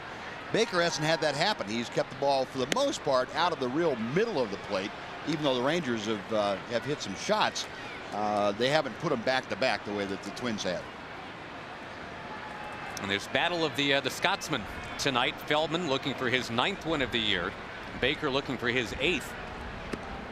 Andrus draws the walk, and I know we promised we'd talk pitching, but I got to ask you, with Elvis Andrus, I mean, here's a guy, he's 20 years old. He's the youngest position player in the major leagues. He just puts on some really veteran-looking at-bats up there. Yeah, you know, Josh, the times that he has struggled this year, you look at him and say, "Wow, it's finally caught up with him." You know, he's gonna go 0 for the next 2 months, and all of a sudden you'll get a couple of walks and a base hit, or he'll try to drop a bunt down and get a walk after that. He just does something to get himself back on the offensive track. Now, I'm not saying he's going to be a 280 or 290 hitter this year in but he's going to give you good at-bats consistently throughout the rest of the year. Kinsler, line shot left field, but right at Denard Span. Right after the walk, Kinsler jumping on the first one and lines out. We were talking earlier in the show, Buzz, about Bert Blyleven, who was broadcasting for the Twins, and his goal to be in the Hall of Fame and the fact that he's not. And I mentioned that if you talk to the hitters during his career, they would have said he was a Hall of Fame pitcher for sure. I'm sure you faced Bert a couple of times. What are your thoughts on that? Well, yeah, Bert was as tough as anybody. He didn't get the nickname Captain Hook for nothing. That was a nasty curveball he took out there. He threw pretty hard, too, at most of the time. But, you know, I think the big thing with Bert, it was kind of like watching Don Sutton. Sutton didn't impress people in any one particular game or stretch of games. He just went out and won. Ended up winning 325 games. And Bert was on teams where, unless he threw a shutout, there was a chance they were going to get beat every time. Yeah. Well, we were talking about that 1-0 game, the 10-inning one-hitter that he was in. And that 1976 season, I got one for both you guys. He had 9 starts that year for the Rangers. And he totaled 76 innings in those 9 starts, okay? Had an ERA of 2. And he was 0-9 in those 9 starts. So, I mean, if everybody's going to make a big deal about the guy didn't win 300 games, give me a break. 76 innings over 9 starts. That's, what, 8 to 9 innings per start with an ERA of 2 and going 0-9. How is that his fault? Yeah. Well, you know, I think the big thing, Josh, that I keep hearing from people, and I don't agree with him, is that he did not dominate at any time in his career. And what they're talking about is he didn't dominate like Catfish Hunter, like Nolan Ryan, like Fergie Jenkins. People that put up gaudy numbers, but their teams won all the time. Elvis goes, and this time he just tippy-toes on in there. No problem, no throw this time from Joe Mauer. Mauer got him in the 3rd. That will not happen here in the 5th. I think if you put Bert on the same teams that Catfish Hunter pitched on, that his record would have been very similar to Catfish Hunter's. Oh, I think you're right, Tom. And I'm a big proponent of Bert being given serious consideration. Yeah. Unfortunately, like you say, the guys that had to face him, there's no doubt in anybody's mind that he belongs. Yeah. If we could get some of the sports writers that are voting to face him, even now, I think he'd give him a pretty good. I've seen him throw that hook in the last couple of years, and he still has it. Does he? Yeah. It'd be interesting to see how many guys would stand up there not knowing a curveball is coming and not falling their rear ends. Well, I talked about this a couple of weeks ago, I think. He was pitching batting practice one day, coming off the disabled list in Anaheim, and the Happy Days crew was out there playing a celebrity softball game. Even Potsy? All of them. Cool. And Ronnie Howard wanted to take some batting practice. And so he asked if he could hit. Bert said sure. And, you know, the way Bert is, the first pitch he threw was his best curveball. Yeah. And he didn't fall down, but the cage kept him from actually hitting the ground. So, yeah, I saw that firsthand to a layman who wasn't expecting it. Yeah. Unfortunately, I all but fell down a couple of times when he threw that thing, too. Well, you weren't alone in that. I saw a lot of guys fall down with that. Michael Young taking inside, and maybe we've unlocked the mystery of what had happened to Richie's older brother Chuck from the first season. Maybe he tried to hit the Bert Blyleven fastball and just couldn't do it and disappeared from the show entirely. Maybe that's what happened. Probably caught him guessing curveball and got a fastball up and in. Cold cocked him and put him out. Andrews, the runner at second, 3-2 to Young with Hamilton on deck. A great shot for the Rangers to come back here in the 5th inning. Baker deals. And another foul for Michael Young. All right, well, I guess the final salvo on the whole Bert Blyleven thing. The way we're talking about him, the comparable I come up with in this era is a guy like Mike Mussina. 18, 19 wins, a lot. Yeah, didn't get to 20 until his last year, and, you know, I get it. But you're going to tell me that Mike Mussina also is going to not be in consideration? I mean, it just doesn't seem to make sense to me that. I guess we don't know if he's going to be in consideration or not till the time comes, but. Young to center. And Elvis tagging. Now he's going to hang out instead. Well, I'll finish up on the Hall of Fame thing for Bert by saying, you know, I believe that he should be given every consideration. I think he belongs in the Hall of Fame, but the people that are charged with the guardianship, if you will, the stewardship, of the intent of the Hall of Fame are the ones that have to make the ultimate decision. And, you know, I think that intent changes from generation to generation. The whole steroids thing is going to come up in voting from now for the next 20 years, and that's going to be part of the stewardship. The domination theory is part of the stewardship. So I don't know the answer, Josh, but I do know there are some guys, and Jim Cott comes to mind too, that are deserving and may not get elected. And that it's a shame, but as long as people are still doing it that feel like they're in charge of protecting something, that's going to happen. Well, first base open, Josh Hamilton steps in there, and an interesting way to go about it now for Minnesota. Do you challenge Josh or not? The first one is near that outside corner. It's been a wide outside corner all game. Hamilton swings and rolls out, and that's the inning. Buzz, thank you very much for everything, man. You're welcome. Hope we got Bird elected.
Studios, enjoy the rest of the game, everyone.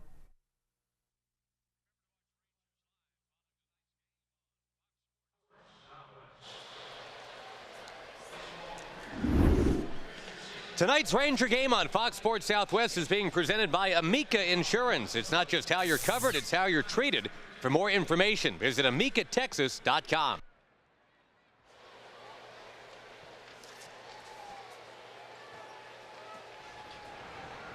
3-1 Minnesota's got the lead, and here we go to the 6th inning. The Rangers getting the 1 run on a Nelson Cruz homer in the 4th.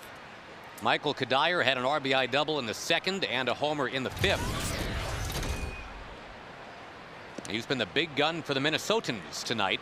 And that home run that Kadire hit off Feldman in the 5th inning, Tag, believe it or not, the first run that Scott has allowed in the 5th inning of a game all year. We were talking about that in his start in Seattle, that a lot of times that 5th inning is kind of a make or break inning for starters, kind of get over the hump towards the back part of the game, and Scott had always navigated that inning superbly. But Kadire just kind of went down and hit a golf shot. Up it went in the air and over the wall and left.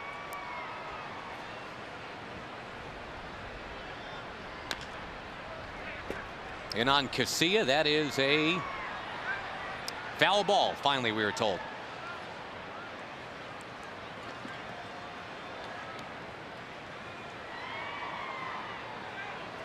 Feldman's at 95 pitches tonight, and it looks like it could be another one of those games, Tag, where he's somewhere in between 5 innings and 7 innings. He's yet to go beyond 7 this year. I think when you look at Scott and you look at his performance last year, his first year as a starter, and everybody was impressed with his performance last year. Obviously had a lot of room for improvement. And between then and now, there's been a huge amount of improvement. And I think as you look down the road at the areas where he still has room for improvement. Andrews with the play on Casilla to get him for the first out in the 6th. And the things. Oh, I'm sorry, Tag. We got to go away to Rick Renner here for a second. Hold that thought, Rick. Hold that thought, but don't forget about this thought. Plenty of seats and great seats available for the Red Sox series. Starting on Monday, you'll see 2 11-game winners in that series. You got Kevin Millwood going against John Smoltz on Monday. Go to TexasRangers.com. We want to encourage you to be a friend of ours on Facebook. Just search FS or Fox Sports Southwest, and on Twitter. Now, have you heard about this guy named Gar Rhinus? No. He's been on YouTube. Check it out. He emulates guys in Major League Baseball, and right there he's emulating one of your Texas Rangers. We want to know who he's trying to be. Just go to twitter.com FS Southwest and you can tell us who you think he's trying to be. He's got another cool one where he tries to be Josh Lewin. He just keeps talking. It's kind of cool. I like it. Back over to you guys. Well, I didn't know him by his name. I know him by the batting stance guy. So yeah, I do know that guy. Pretty good. But as we're trying to finish up on Scott, the things that will determine whether he is a top of the rotation guy, the other areas of improvement. One is to continue to develop his curveball and his changeup, which he's doing nicely. And the other one is be a little more efficient with his pitch count. He throws a lot of quality pitches that he just misses with. And that rings up his pitch count a little bit. And as he tightens those pitches up, catches the corners a little bit better, becomes a little more efficient, and 107 pitches becomes 7 2/3 instead of 6 innings, then I think he will have arrived at the pitcher that you can visualize him being. You saw Jason Jennings getting ready in the Ranger pen. Mauer taking down an in. And those are very realistic things that you would expect from Scott, as you've seen the improvement this year, that you could predict for improvement over the next couple of years. Certainly not something that he doesn't have the ability to accomplish.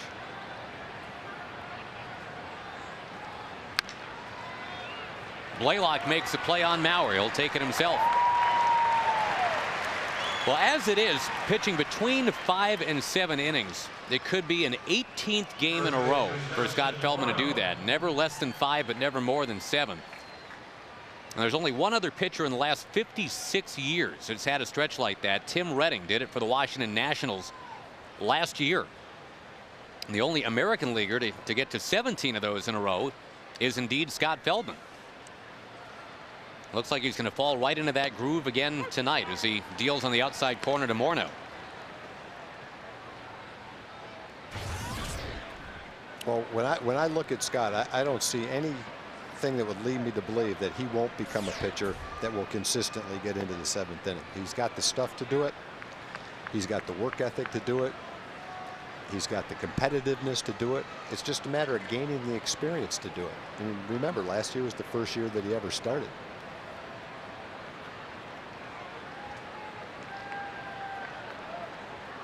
But because there's a lot of pitchers that never were in the streak that he's in now, some of them, you're right, pitched more than 7 innings, and they didn't get into that same streak because of that. But there's a lot of guys that didn't get through the 5th inning not to get into that group too. So that's the other part of it.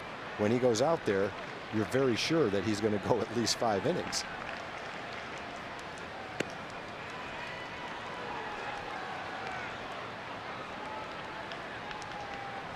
Scott's been keeping the Rangers in games, though, which I guess is really all you can ask. He has left the proceedings trailing only twice. Boy, in on the hands of Morneau. That's a beautiful cutter right there. Now he tied up Mauer. He tied up Morneau. He is through 6 tonight. Now it's just time for the Rangers to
$200 and tickets to a Ranger game and dinner for two at Sonic. Good luck to Barbara Nitzinger of Keene, Texas.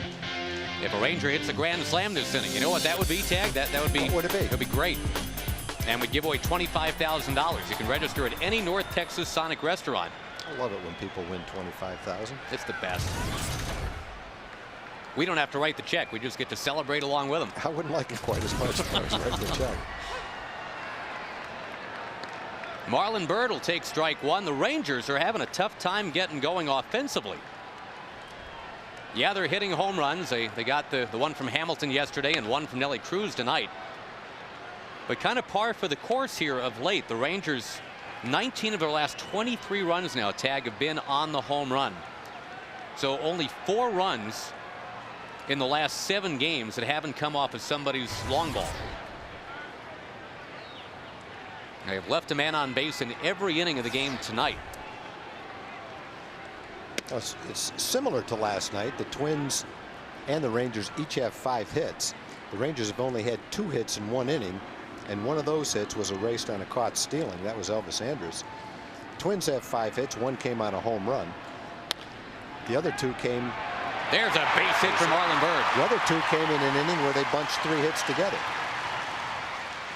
So the ability to get most of their hits bunched together has allowed the Twins to score the runs. The Rangers have spread theirs around a little bit more.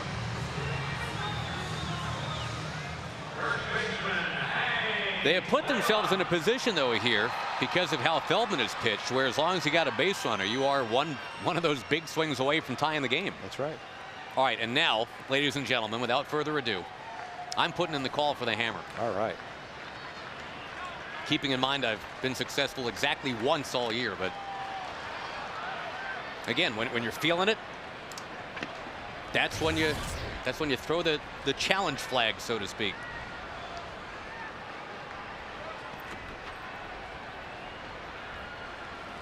Now, it's not going way out on a limb. Blaylock is tied for the American League lead in this month of July for most home runs hit. He's got 5 of his 19 for the year here in July.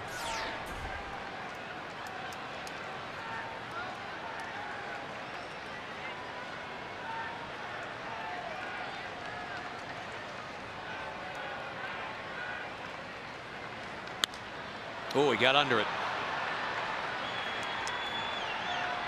And the call didn't exactly work out.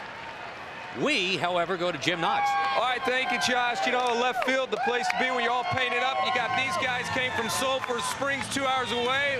Rooting for who? Sulphur Springs, baby! All right, we got the Highland Park guys all painted up.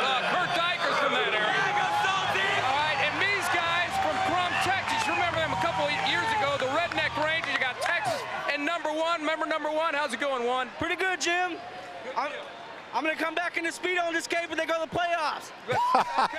Good to see you, number 1. You guarantee. Now that's some motivation right there. All right, there we go. Way to go, 1. Give me one of these. 1. There we go. Thanks for that intrepid report, Jim. I'm waiting for the Speedo in the playoffs. Here's Nelly Cruz, who was hacking away right there. Nelly, remember, homered in the 4th inning, doubled in the 2nd.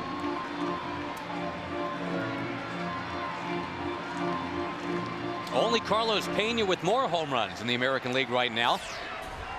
Oh, Brian O'Nora's got to leave the field again. He is, I mean, poor Brian O'Nora. The home plate umpire has not been right since he got hit with that foul ball back in the 2nd inning. That's 3 times now he's had to leave the field. Well, that's a professional doing his job when he's hurt. And you see players do it all the time. Michael Young played with a couple of broken fingers last year.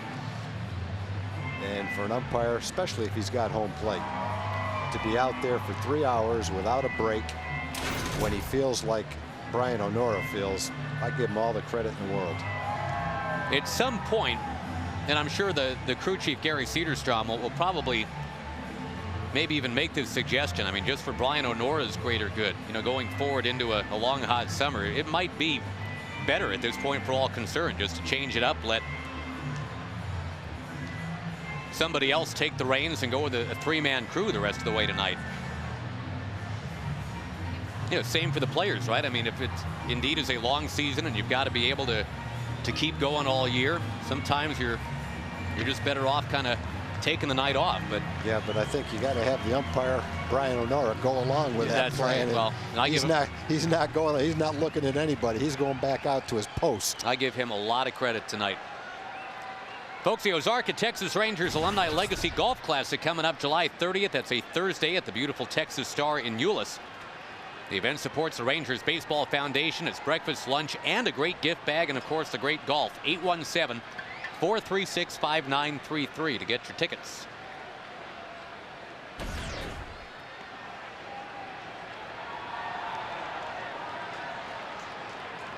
One strike the count to Nelly Cruz. David Murphy on deck. A 3-1 lead for Minnesota.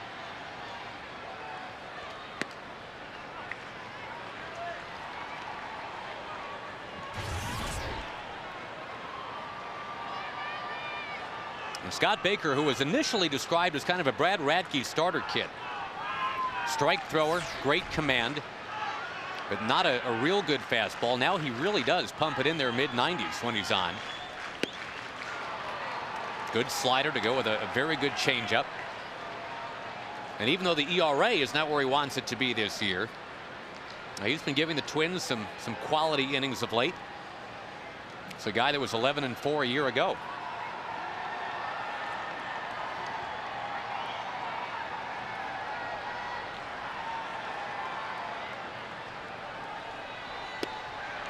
Wave and a miss. First time tonight that Cruz has been retired, and the inning indeed is left to Murphy. A 5 strikeout night for Baker.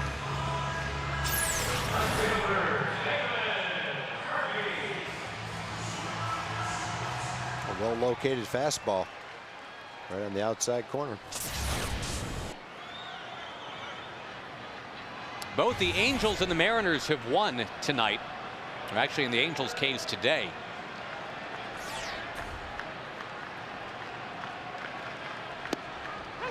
Seattle keeping pace with LA, staying 4 back. If the Rangers don't rally, they will be 3 back of division leading LA.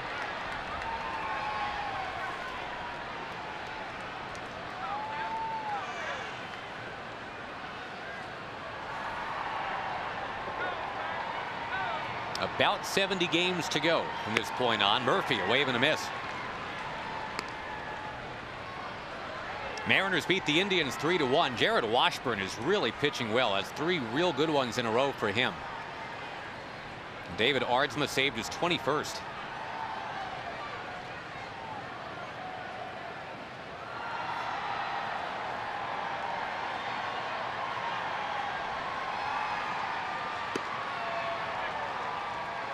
Tampa Bay now leading in Kansas City 3-2 in the 8th inning. The Yankees beat the Tigers earlier today 2-1. CC Sabathia outdueling Justin Verlander. And the Yankees gained the game on the Red Sox, who lost in Toronto 6-2.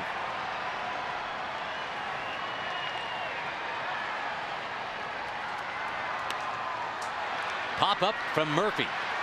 Creedy gives it a look, but it's going to pop off of that dugout. Creedy's former team, the White Sox, over the Orioles 4-3 today. Mark Burley goes to 10-3.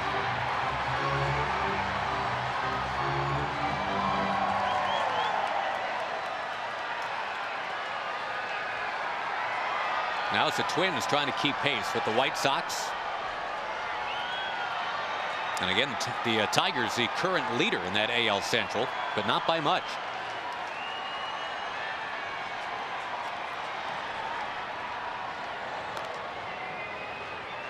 Tigers have cleaned up at home this year. Detroit is 27-13 in their home ballpark, and the Rangers were a big part of that. They had those 2 trips to Detroit and couldn't get a win.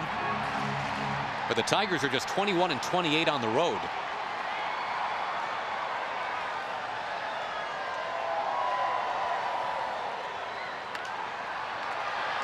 You have or have not seen The Hangover yet? You have not? I've not seen it yet, but you know, still can't make Tiger jokes then. Everybody that's seen it says it's been great. So I've got to see it.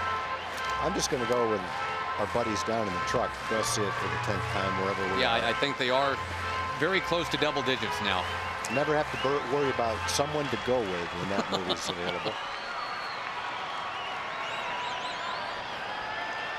The pursuit of an intellectual movie continues. A little bit outside to David Murphy, 2-2.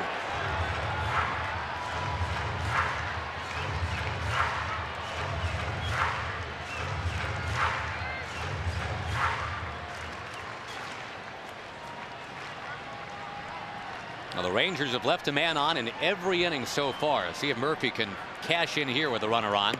Nope. Baker's just real good tonight. He strikes out Cruz and Murphy to end the 6th. And it stays 3.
AT&T, the nation's fastest 3G network. AT&T is your world delivered.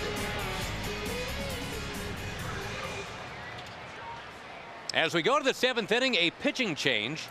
Scott Feldman gave the Rangers his usual kind of standard issue quality 6 innings. 6 innings of 3-run baseball. That is the very modern definition of a quality start. And now Jason Jennings takes over as we go to the 7th. He will face Jason Kubel, then Michael Kadire. One thing you have to like to the start of the 2nd half for the Ranger rotation. Last night, Padilla 7 innings, no walks. Tonight, Feldman 6 innings, no walks.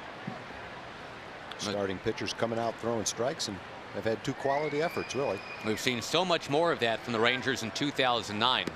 A starting pitcher in the 6th inning, and the walk total's real low. Padilla's won't go down as a quality start. He gave up 5 runs. But other than a couple of pitches, he threw a lot of good pitches in last night's game.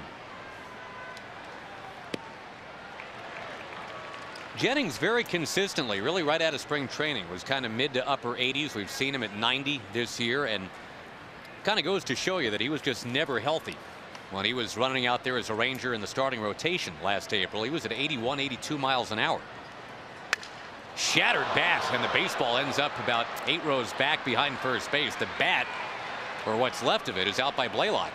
We were talking about Scott not having started before last year. Jason's never relieved until this year. And when you look at what he's done, he's already been in 31 games. So he's on pace to appear in somewhere around 55 or 60 games.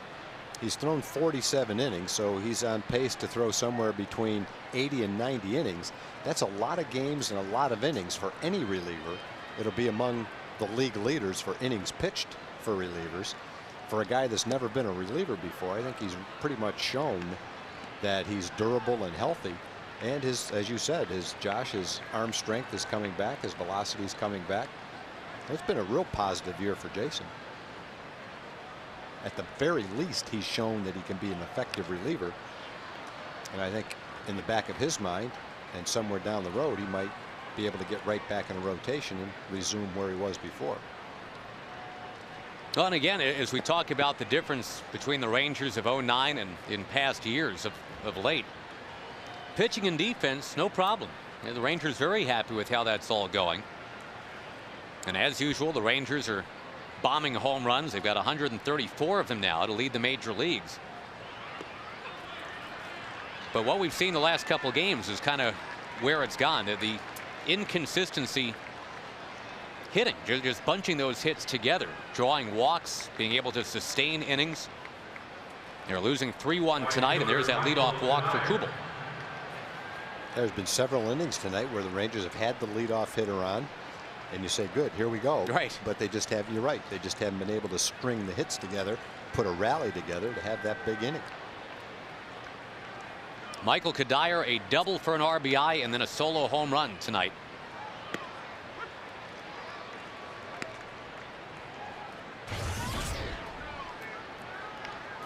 Over in the National League, the Cubs continue to lead in Washington 6-5. That game is at the end of 8. As the poor Nationals could be looking at 26-64.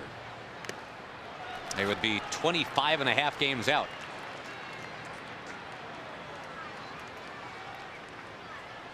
The Phillies, who have won 7 straight and 10 of 11, lead that NL East. They got postponed in Florida today, on the day that the Marlins broke ground for their new stadium. Wow. They put shovel in earth today. And that will be a welcome sight in South Florida, is to get out of Dolphin Stadium, or whatever it's called now. Any kind of a retractable roof on that? I gotta think yes. You get a lot of rain down there. Well, what's crazy about playing in that football stadium now is you're not even allowed to bring in umbrellas, and it rains every day. But I get that. You don't want, it's not easy to watch a game with an umbrella up. Runner goes. Huge jump. Yep, and that pitch almost hitting Kadire anyway, as Jennings missed way up and in. And that stolen base for Jason Kubel. That's his first all year. Kubel is not a base stealer, but he timed it and anticipated that Jason wasn't going to throw to first base. And so he is getting ready to go, and he's got a good jump, and Jason had a leg kick and a little bit of time to deliver the ball, and no chance for Saltalamacchia to even throw to second base. Kadire fouls it into a crowd that has gotten bigger and bigger as the night has gone on. Gave that initial assessment of maybe 25 or 26,000 a night. Well, it's bigger than that right now.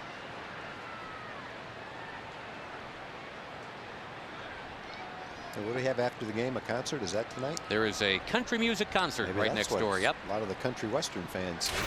We have both kinds, country and western. Have shown up as the game's gone on. Strike 3 taken by Kadire. Jason Jennings rallies. You don't want to see the Twins cash in that 4th run. And right now you've got the runner at second base and 1 out instead of no outs. Good pitch. Fastball right on the inside corner. I think he probably got Kadire looking away.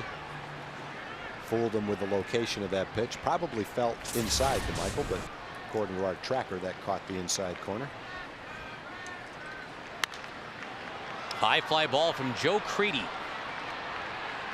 A Baylor Bear threw the pitch. A Baylor Bear catches the baseball in left. David Murphy helping out Jennings.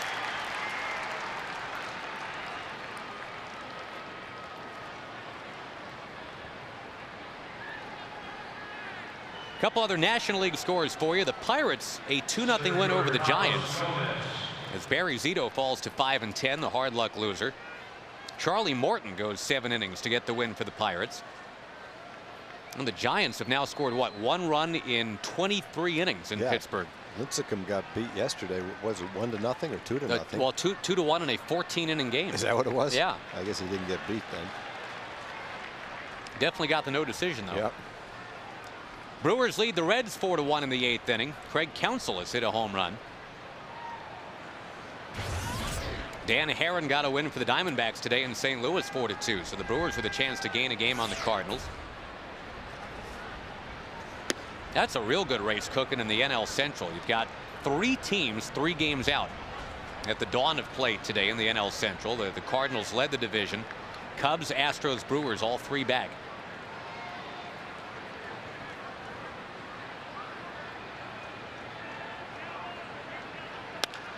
On the ground, Michael Young has got it. And Jason Jennings, despite the leadoff walk and despite the stolen base, gets through it.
Texas Ranger Baseball brought to you by Southwest Airlines. Go to southwest.com, grab your bag, it's on.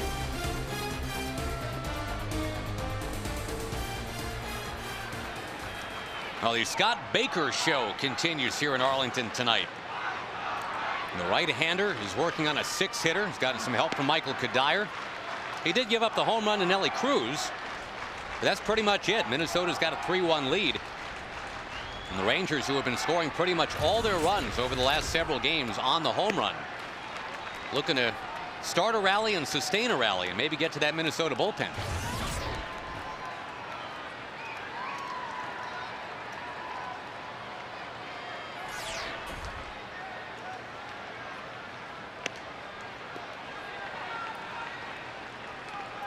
Saltalamacchia, then Andrus and Kinsler here in the 7th. Salty has struck out twice, and we mentioned it's been a week in between seeing live pitching now for Saltalamacchia. The All-Star break, of course, a big part of that.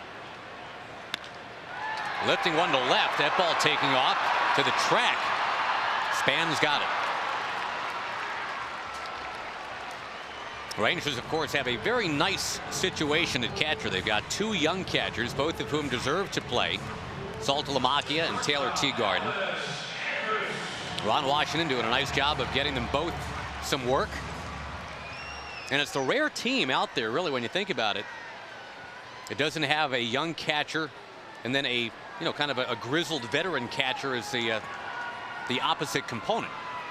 The Rangers simply have 2 very good young catchers.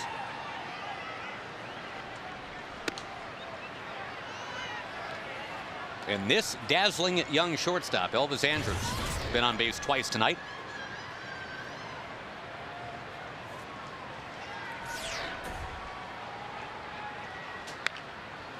Well, Baker's done a real good job tonight navigating through the Ranger lineup 3 times. And I think the key for him has been able to locate his fastball, keep it away from the middle of the plate, and move it in and out and hit the corners with it. He's been very effective that way.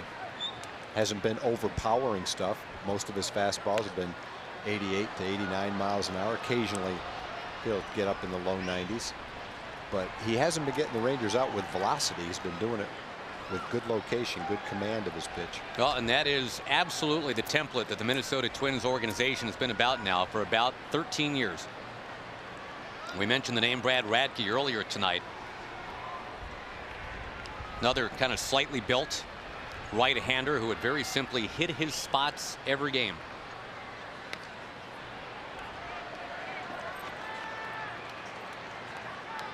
From 1997 through right now, every year the Twins have been among the top 5 in baseball in the fewest walks allowed. In fact, Tag, they have allowed 500 fewer walks than any other big league team during that 12-year period. Wow. So it's not just that they happen to luck into guys like Baker and Blackburn. I think it's that they groom guys like Baker and Blackburn. Hey, strikeout of Andrews. That is 5 straight retired by this tall right-hander, Mr. Baker.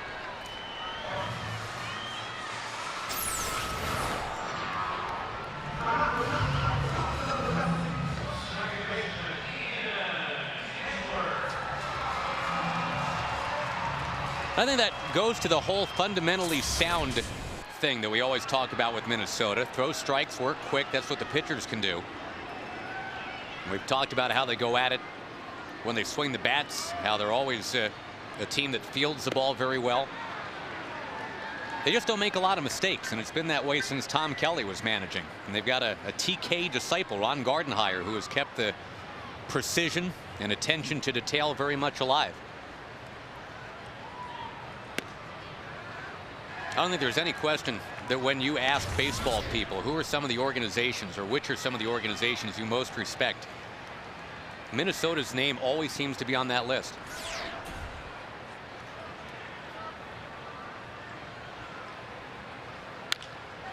High pop fly from Kinsley. And Scott Baker is now through 7. Rangers running out of time to get that rally going. 3-1 Twins as we will go to the 8th.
And you did barehanded the ball and saved the lady right in the front row. What was going through your mind?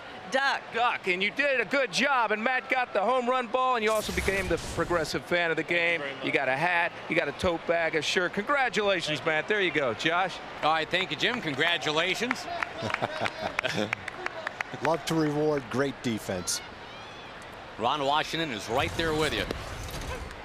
Nick Punto takes a strike. It's the second inning for Jason Jennings on a relief for Scott Feldman. Rangers hoping to get Scotty a no decision tonight. Feldman came in with the best winning percentage in the American League at 8-2.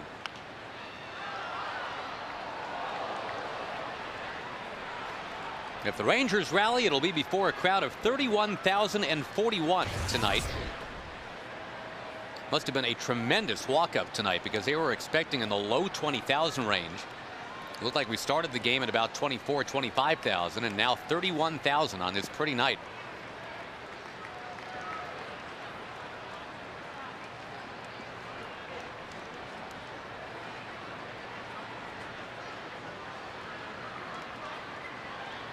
Waiting for the Ranger bats to awaken.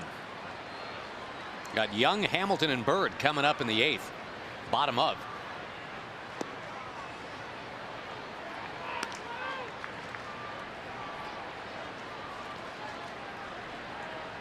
A reminder, the Red Sox are in Monday, Tuesday, and Wednesday. If you want to be a part of some big crowds, there are tickets available. 972 Rangers, the number to call. Or go online at TexasRangers.com. Out shout Red Sox Nation. Chop near third, that's foul.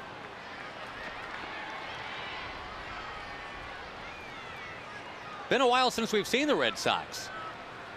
And this is the first series that the Rangers and Twins have played all year.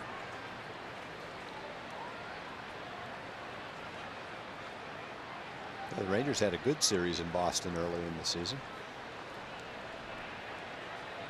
Boston's got the lead in the AL East by a couple games. We mentioned Jed Lowry's return to their lineup. Andrews over to first base. Nick Punto is out as we check the jack-in-the-box standings out of that AL East. Last year's World Series entrant, the Tampa Bay Rays, 6 games back right now. Boy, with their pitching, you can't exactly rule out the Rays.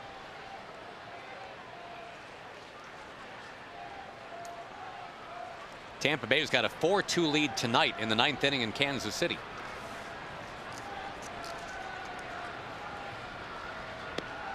Strike one to Denard Span. Span's got to be thrilled that Scott Feldman's not pitching anymore. He did not really muscle up on any baseballs thrown by Feldman tonight. The only team in the league that scored more runs than Tampa Bay is the Yankees. The Yankees lead the American League with 500 runs. Tampa Bay has 484 runs, so they're just behind the Yankees in runs scored. They can hit too. Yeah, and if their pitching kind of rounds back to where it was a year ago, they are going to be scary. 5 straight set down by Jennings now. That'll bring up the second baseman Casilla.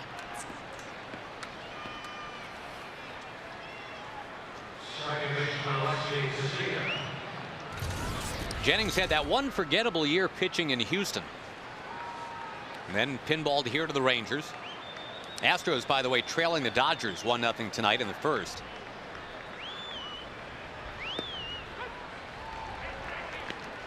If the Astros can win that game, they would be 2 games back in the NL Central. And I got to be honest, I did not see that one coming. No, it's hard to.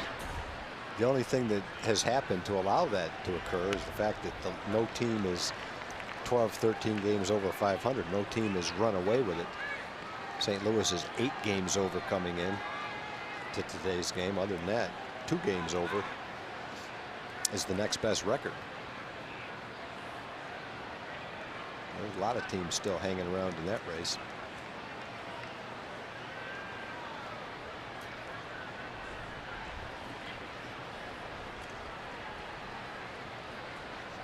Two strike, 2 out pitch. He is down too low. The reward for getting Casilla right here is that Jennings wouldn't have to worry about Maurer or Morneau. You saw that pitch tracker a moment ago, brought to you by Amica. It's not just how you're covered, it's how you're treated.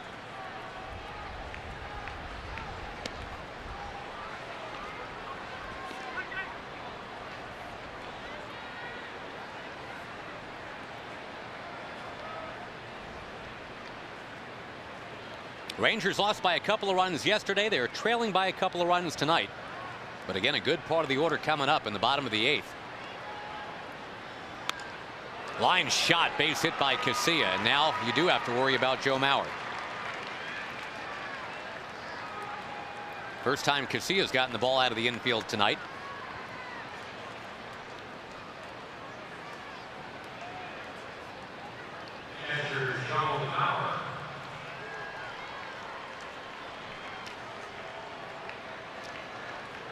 Joe Mauer, among many things, and we've talked about his talents a lot tonight, but a very patient hitter.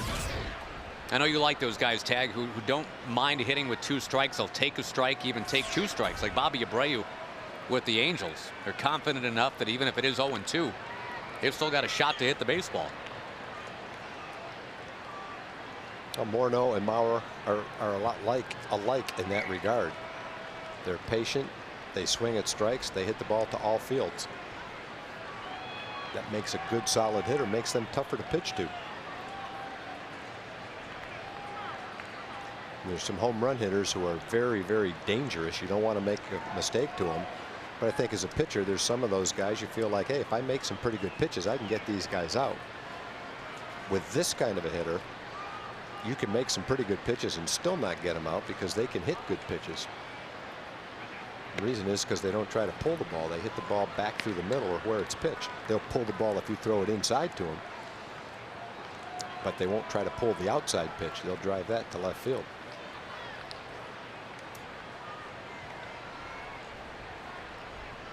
Mauer's always got that look like it's no big deal up there. He just never seems tense. And again, he's very comfortable taking deep into the count. No American League batter took a higher percentage of pitches than Mauer did a year ago. Not even Abreu, not J.D. Drew, not Jack Cust or Nick Swisher. If you look at Jason Grilli in the Ranger pen. Mauer swung at the first pitch just 9% of the time last year. This year it's 8%. Watch his account go to 3-0.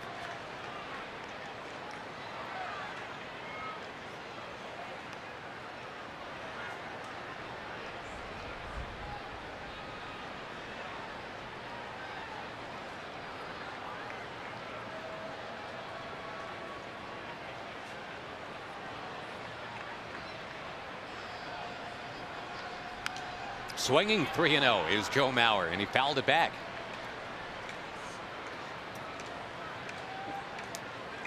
Mauer's actually faded a bit. The batting average is now under 370. We talked yesterday about how he had that flirtation with the 400 batting average going right before the All-Star break.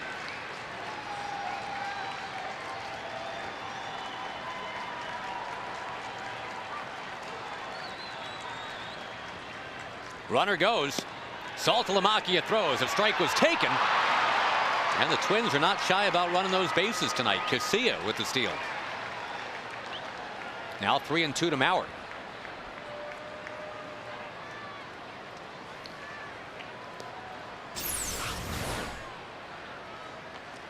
Potentially that's a big stolen base too. Mauer, if he can just guide a single somewhere now, makes it a 4-1 game.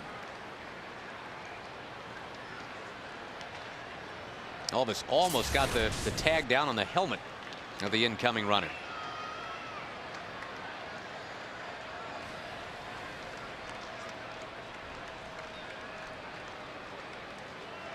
Jennings brings the payoff, and he missed.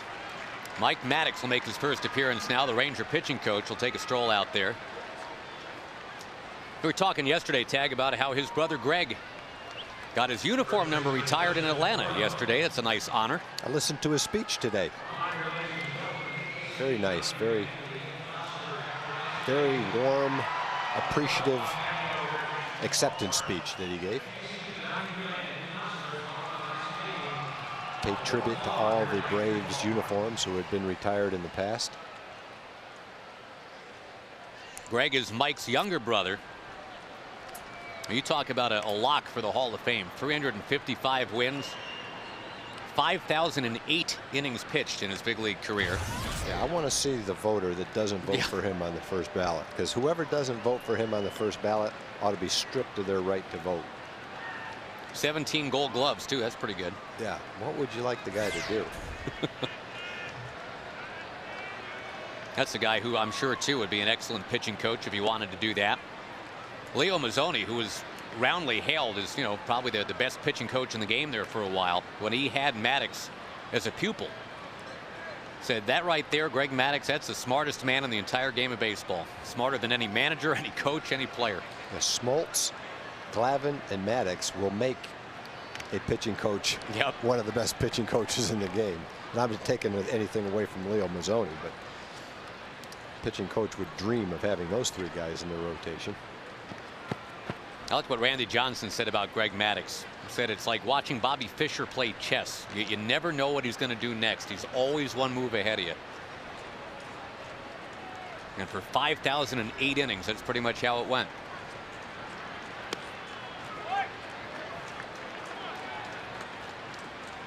The genesis of Greg Maddox's incredible control, to hear Greg tell it, it all came from Big Brother Mike. Mike invented the game, lawn chair wiffle ball. Green lawn chair 30 feet away. You hit it with the wiffle ball, you're out. You miss it, that's a walk. And the Maddoxes didn't want to walk anybody. Fouled by Morneau, 2-2.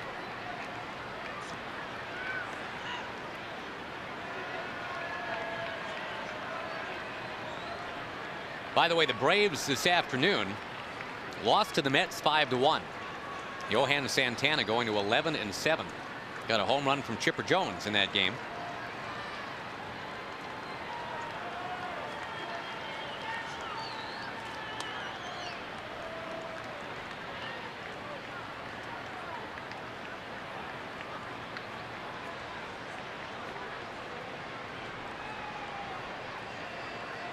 Deuces are wild here. 2 on, 2 out. 2-2 the count to Justin Morneau.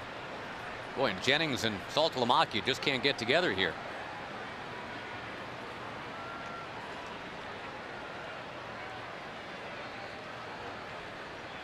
Let's see if it's worth the wait. Nope. Base hit right field. Marlon Byrd came up with it, but then dropped it. Throw goes on to third, not in time. It is now 4-1 Minnesota. Boy, and after all that, and remember, it all started with that 2-out hit by Casilla. Then a walk, then the base hit. The Twins extend that lead to 4-1. That one got a lot of the plate, and Morneau had a swing that looked like that pitch got a lot of the plate. That's going to do it for one Jason. We're going to meet another coming out of the bullpen here in just a moment. Jason Grilli is going to be asked to come on and face Kubel. Now that the Twins have the lead tonight by the score of 4-1. We'll be right back after this on Fox Sports Southwest.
John Radigan. Yeah, Josh, down here getting ready for Rangers Live. Steve Busby standing by. We bring you a complete post-game wrap-up of this one. We, of course, what did Herman say? Second verse, same as the first. Like last night, we're sitting here waiting for a comeback by the Rangers. Maybe they can do it in the 8th and 9th inning and give us some happy things to talk about tonight. We will also reveal who it was that the batting stance guy imitated during our pregame show. It's all coming up after the game. Rangers Live, guys. All right, thank you, John. Looking forward to that, and hopefully with that Ranger rally. First, you got to stem the tide here from the Minnesota Twins. Jason Grilli will try to do that. That was a very good imitation that the batting stance guy did. And I'd be willing to bet that most of our viewers who watch most of our games have a great idea who he was trying to copy right there. I'd be disappointed if you didn't. Let's put it that way. So really think hard. It's all about the Jasons right now. We just said goodbye to Jason Jennings. Here is Jason Grilli. He is facing Jason Kubel. The one thing that you do know about the batting stance guy, it wasn't a right-hand hitter, so you can eliminate all the right-hand hitters. It has to be a left-hand hitter or maybe a switch hitter.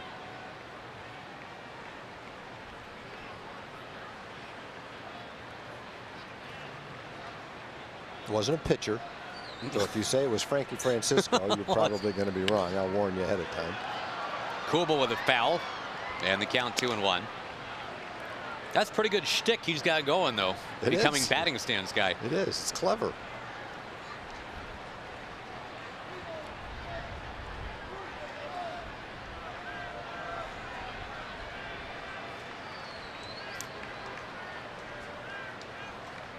Been a long top of the 8th inning. And the danger here is that Michael Kadire could bat with the bases loaded with one more pitch out of the strike zone. Kadire's had a big night.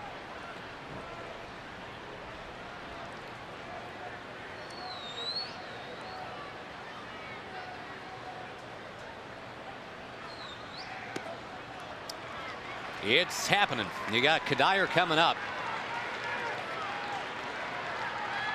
Now things, as John Radigan mentioned, certainly could still turn, but the bottom line is, at least so far, coming out of the All-Star break, this is not the polished all-around baseball that you wanted to see the Rangers playing.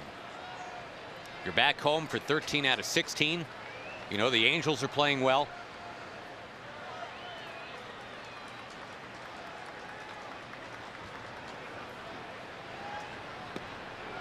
That'll help right there. Kadire up over top. He is behind 0-1.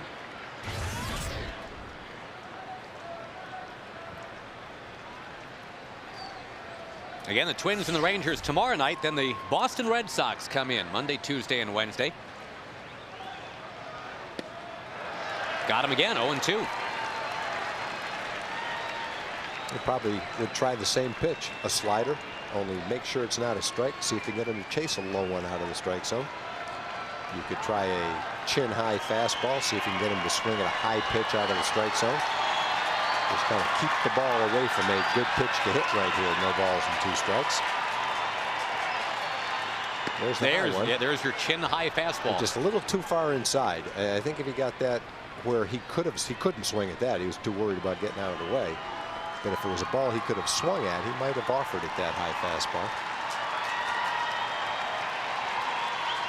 Now the slider. You want the slider here? Do that down and away. Oh, it had some plate, but Kadire pops it up. Good result. The Twins leave him loaded. And now the Rangers with Michael Young, Josh Hamilton, and Marlon Byrd coming in.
Tonight's Ranger game on Fox Sports Southwest is being presented by Amica Insurance. It's not just how you're covered, it's how you're treated. For more information, visit amicatexas.com. We go to the bottom of the 8th inning. Josh Lewin and Tom Grieve and Jim Knox, our entire Fox Sports Southwest crew. And Michael Young leading off against Scott Baker in the bottom of the 8th inning. Michael, as we mentioned earlier tonight, got career base hit number 1,596. He's now ahead of Juan Gonzalez on the all-time Ranger list.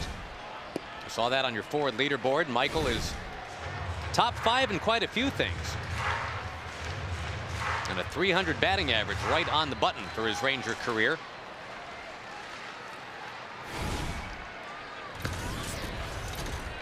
It took Michael 99 fewer games to get to as many hits as Juan Gonzalez had, and Juan was the number 3 guy on the hit list. Pudge Rodriguez, the all-time leader. Michael's only about 170 from him.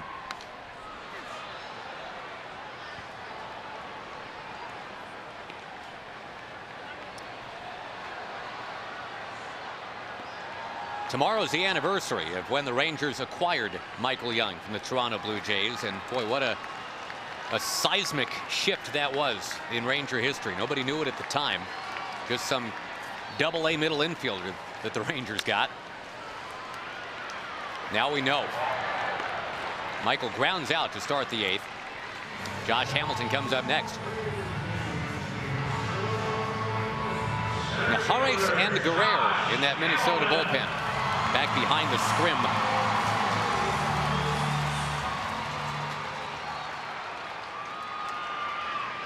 Scott Baker, who had not fared well against the Rangers in the past, a 6-hitter right now. He's up to 102 pitches.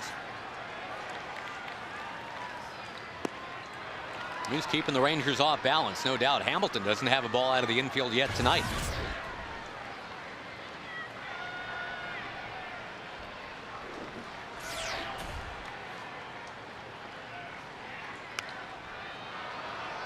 Baker quickly ahead, 2 strikes.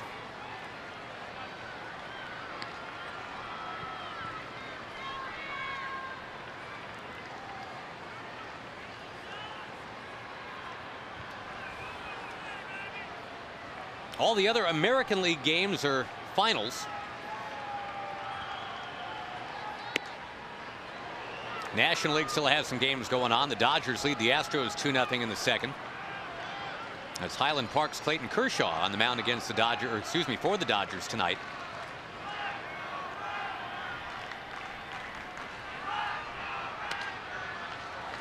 Rockies and the Padres are tied 1-1 in the second. Brought his glove, he knocked it down and ended up with it. That would have been a shame not to get that one. Well, yeah. Got Hamilton's uniform. Hamilton hit it. It went right in his glove. You need that. What a nightmare if he didn't end up with this ball.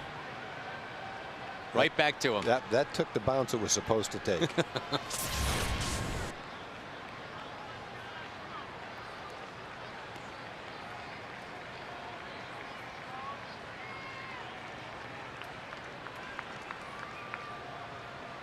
One-two delivery from Baker.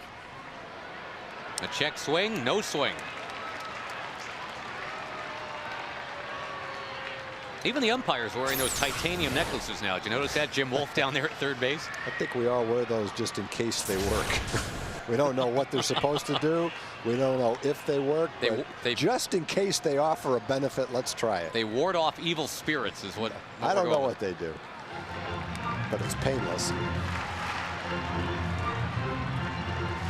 Makes you call check swings on Hambone, so I'm okay with that too.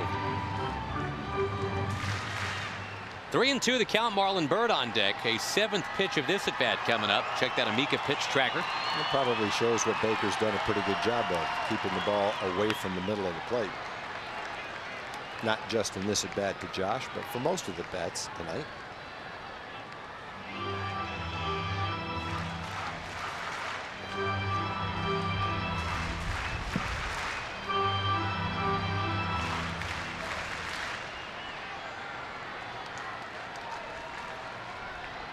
Hamilton, who drove in all 3 Ranger runs last night.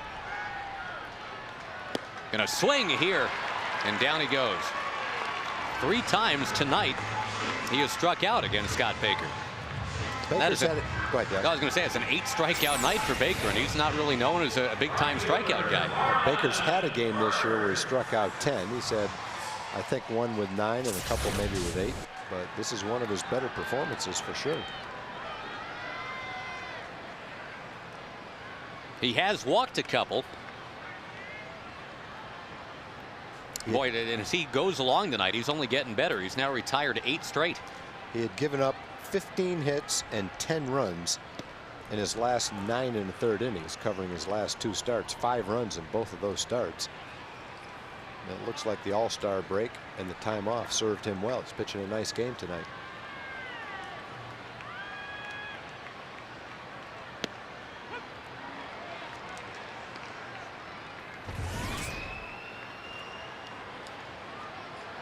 This is as deep as he's gone into a game in terms of a pitch count in 2009. He continues to get ahead. And you see this a lot. I think, guys that sense they're kind of towards the end of their night, nothing to lose. You start seeing their fastest fastballs of the night. 91 right there from Baker. He's mostly been around 89 tonight.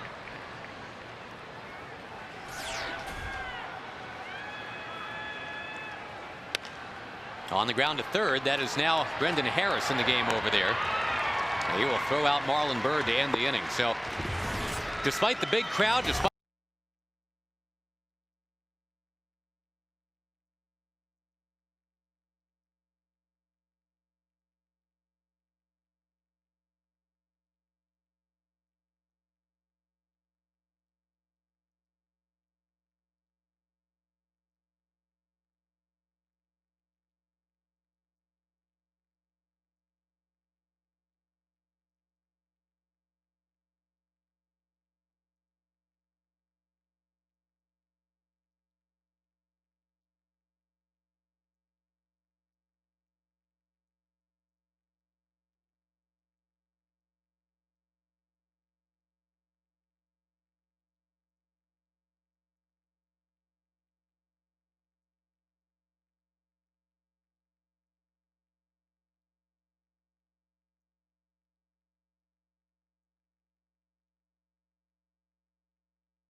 thousand fans get that Rangers cap, compliments of Coca-Cola. You can order tickets at TexasRangers.com or by going and calling 972 Rangers. Brendan Harris's first at bat, and he lost his bat on that swing. Paging Mr. Harris, there's your bat. You know what I saw in that Ted Williams documentary today? Ted Williams. I saw Ted Williams, but you know how you see a lot of players take a swing and lose the bat? I saw Ted Williams do that. Take a swing, and the bat went flying out of his hands. He kind of looked like he was worried about that it might hit somebody, retrieved his bat and got back in the batter's box. So even the great Ted Williams had that happen to him once. Harris actually held onto the bat long enough this time to fly out to left. And Jason Grilli records the first out in the 9th inning. That's one of the great stumpers to just win a nickel from your buddy. Ask how many 200 hit seasons the great Ted Williams had. It's 0. Not even the year he hit 406. He always walked so often. He never had more than 194 hits in a season. 154 games and a lot of walks. Two-time Triple Crown winner, just missing a third. But never 200 hits. Rich Aurelia, yes. Ted Williams, no.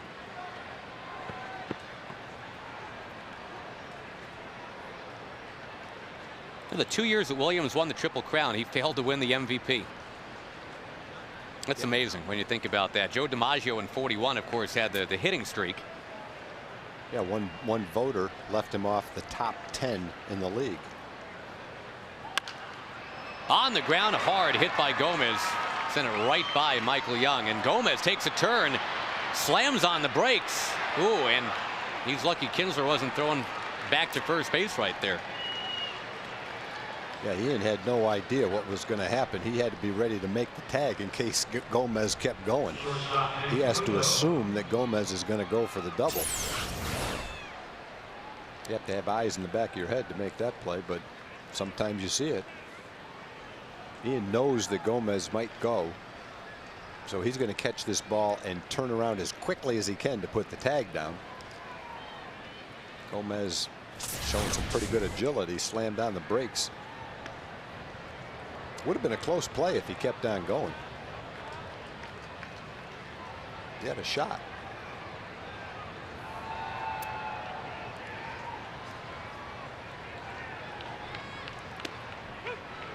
There's a strike to Punto. So we were talking about that 41 season where Ted Williams hit 406 and DiMaggio had the 56-game hitting streak. It's tough to pick a wrong MVP, I guess, that year. But what's crazy is that Williams actually out-hit DiMaggio during the 56-game hitting streak. Had a higher batting average during that time. Obviously didn't hit in 56 games in a row during that time, but that was the last 400 batting average season for anyone. It was that 1941 season.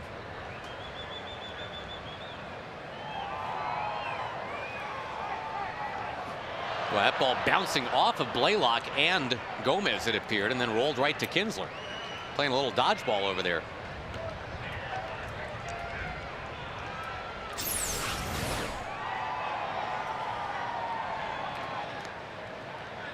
And just to finish up on Ted Williams that year, tag in 1941, I think the part of that every young baseball fan should probably get to know, just to get to know the mind of Ted Williams. Williams was hitting .39955 going into the season's final day, which would have rounded up to 400. There was a doubleheader against the Philadelphia A's, and he could have sat it out, but he told the reporters, if I'm going to be a 400 hitter, I'm going to have more than my toenails on the line, is what he said.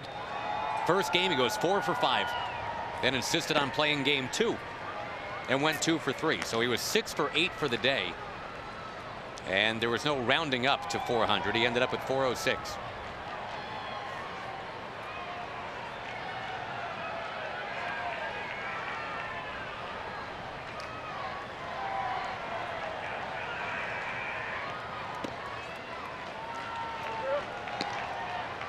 Was Ted a guy you could go to and say, you know, I have a little bit of a headache. I don't think I want to play today, or not so much? I don't know any manager that you could say that to be honest with you.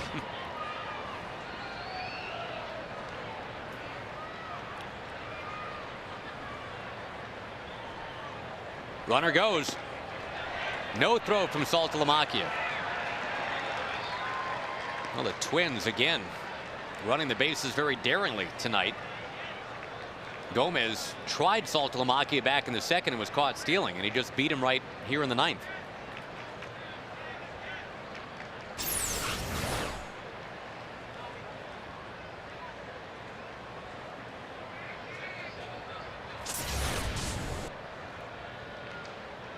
Rangers get Dustin Nippert working in the bullpen right now. We mentioned earlier it's a deep bullpen for the Rangers. They've only got 3 bench players, and all those relievers kind of piled up, so finding an available arm is not an issue.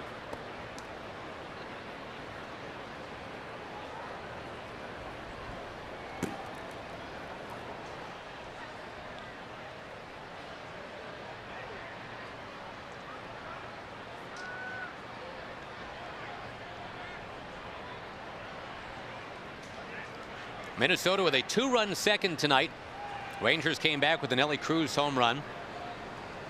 Minnesota with one in the 5th, one in the 8th, and now setting it up for the closer, Joe Nathan.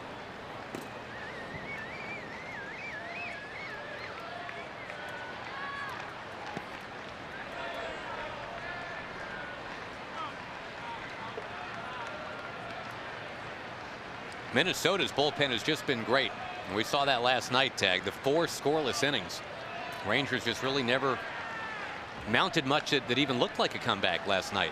Well, we hadn't seen much of Bobby Keppel, but he was terrific last night. A tall kid with a good arm and an exceptional movement on his ball.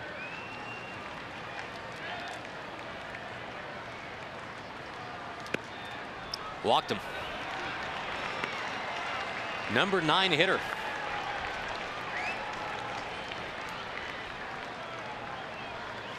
I'll see if they let Grilly pitch to Denard Span. This is where all the lefties start coming up. Again, tomorrow, speaking of lefties, you've got Derek Holland for the Rangers, a 22-year-old left-hander. And Francisco Liriano, who has not had quite the season he was hoping to have. But, boy, you talk about an electric left arm. Liriano's got that. 7:05 first pitch tomorrow. Liriano's had a tough time with the strike zone this year. He's got 46 walks charged to him already. That is very un-Minnesota Twins-like. Ron Washington, the former Minnesota Twin, now of course the Rangers manager, is on his way out to the mound. And Dustin Nippert will be asked to come into this ball game. A game that has slowed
...177 countries and aboard ships at sea around the world. We say thank you, everybody, for your service.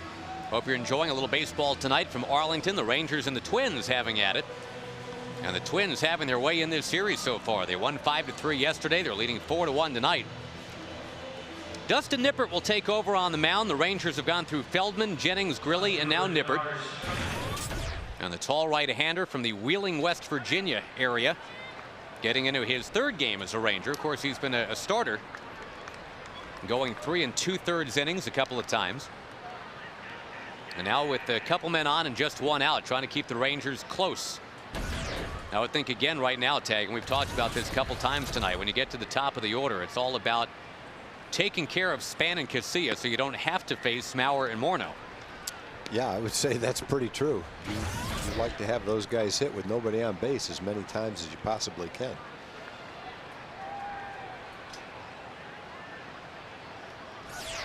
Span, a one-time first-round pick.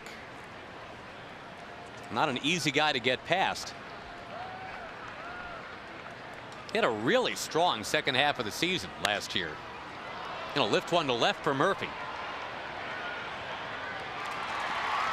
tagging and going towards third base. Both runners move up on this one. Boy, there was Gomez drawing the throw. And Punto right behind him. The Twins make it second and third, 2 out on what looked like a harmless little fly ball to left.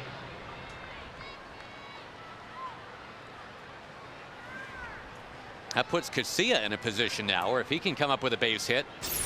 Yeah, the good runners on base and the fact that David had to go back on the ball probably gave him a little bit better chance. Not sure that David totally expected either guy to go, but with good speed on the bases, that's relatively long throw to get either one of them anyway. And he caught it pretty much halfway between second and third base, so the length of the throw was the same to second as it was to third.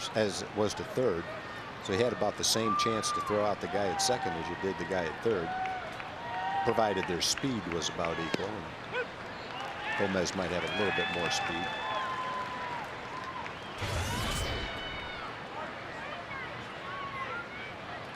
The Rangers, who have just one single since the 4th inning, will need to rally in the bottom of the 9th, and Joe Nathan is at the ready.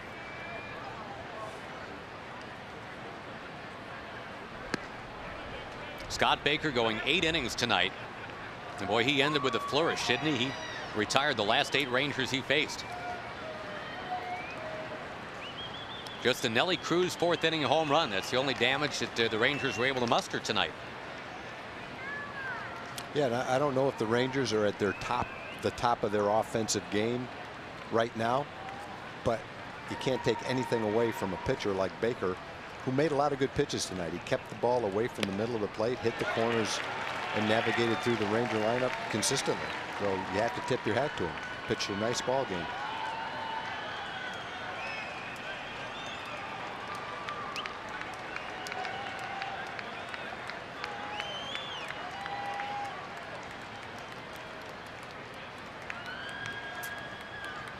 Nippert brings the 2-2, and we will do it again. Once again, the Angels won this afternoon. The Mariners won tonight. The Rangers will need to rally to keep pace with those two in what has become a 3-team race in the AL West.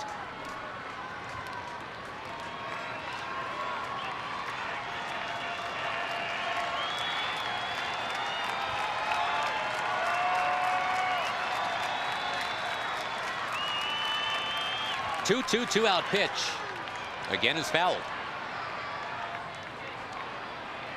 We mentioned in that Seattle-Cleveland game, Jared Washburn pitched really well again. His ERA for the year now, Tag, is 2.87. Well, they've got 3 guys now. Bedard, who's, I don't know if he's got enough innings to qualify, but he's close. Hernandez. All 3 of those guys are probably in the top 5 or 6 in the American League in ERA. So when you've got 3 of the top 6 pitchers in the league, that gives you a pretty good start to having a good season. Washburn's allowed 2 runs in his last 24 innings now. You don't have to get a lot of runs when you're starting pitching is throwing like that. Washburn didn't walk a batter, only struck out 3, but he just kind of pitches like it's an assembly line, just kind of works his way down the conveyor belt. High pop-up, leaving Mauer on deck.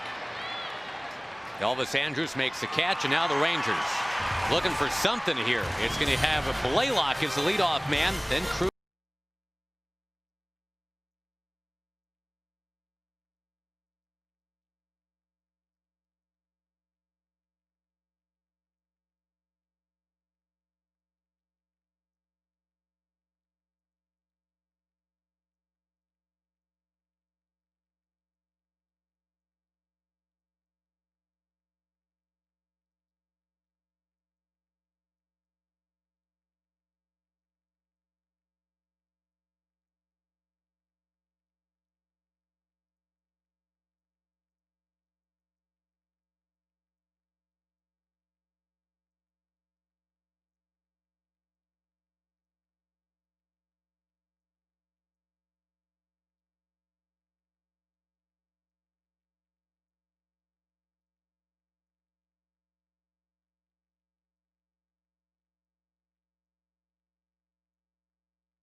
Ford F-150.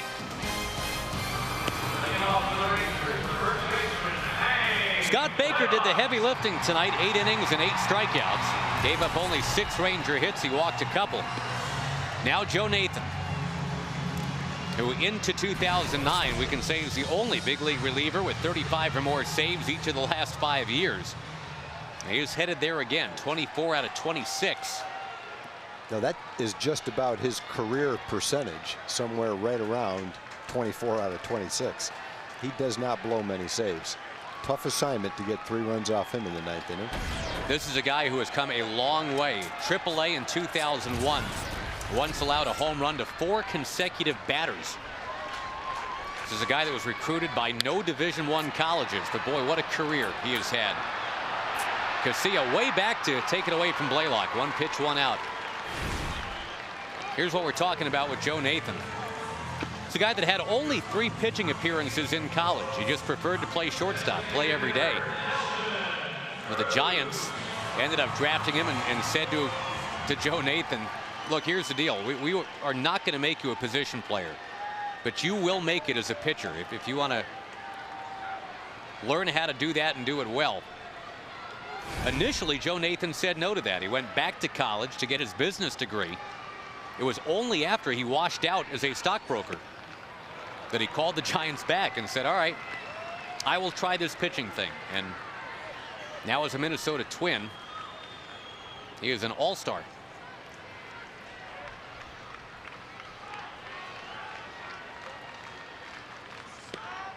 Nelly Cruz, who homered earlier, take you back to the Coors Light freeze cam to show you the point of contact here. The only run the Rangers have tonight.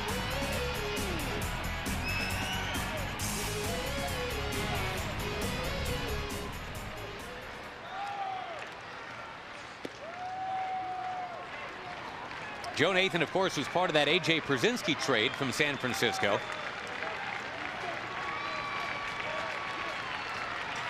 Actually began his big league career as a starter in San Francisco. His big league debut, 7 innings of shutout baseball, and his catcher in that game, now the Rangers director of player development, Scott Service.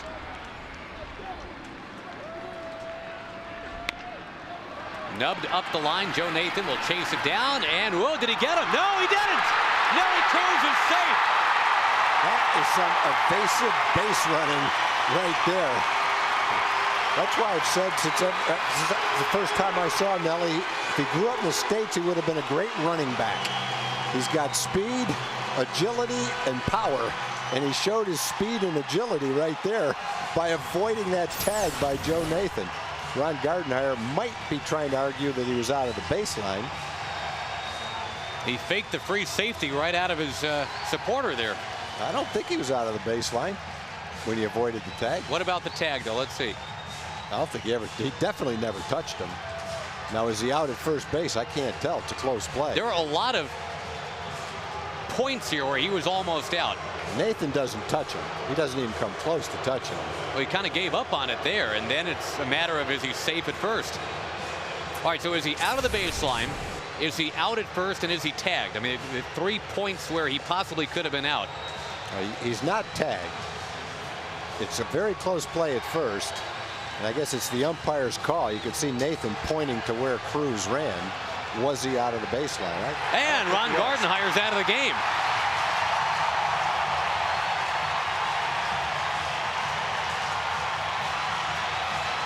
Gary Cederstrom stood his ground for a while, but then right at the end of that argument, the crew chief said, that's it for you.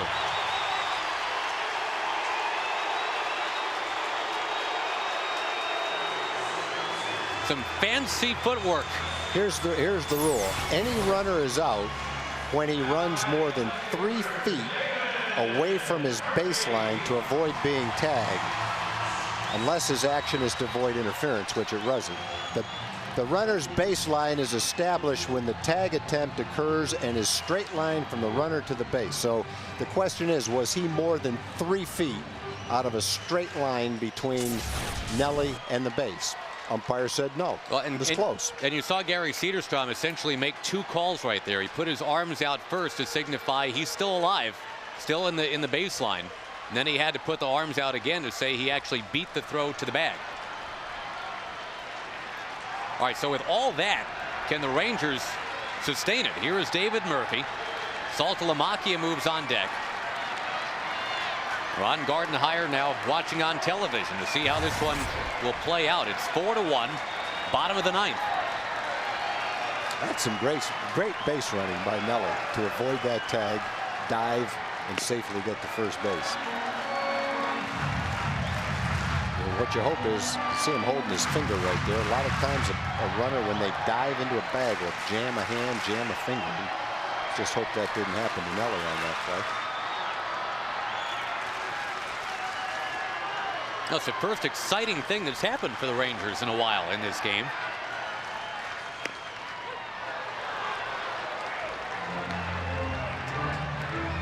Outside corner apparently right there. 1-1 to Murphy.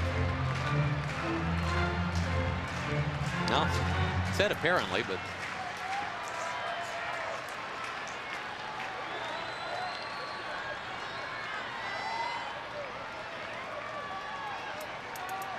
infield, a double play depth for Minnesota. Murphy creams it foul into the crowd.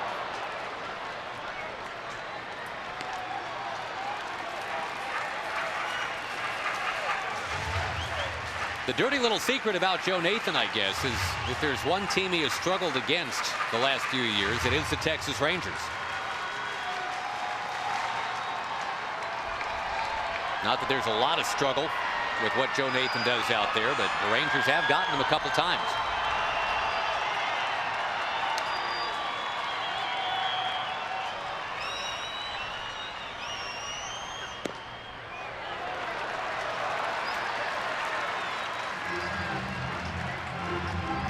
Crowd of 31,000 hoping the Rangers can put together this late rally.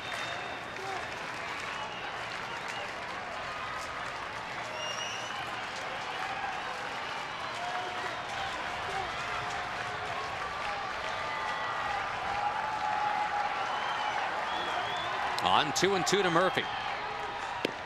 Struck him out.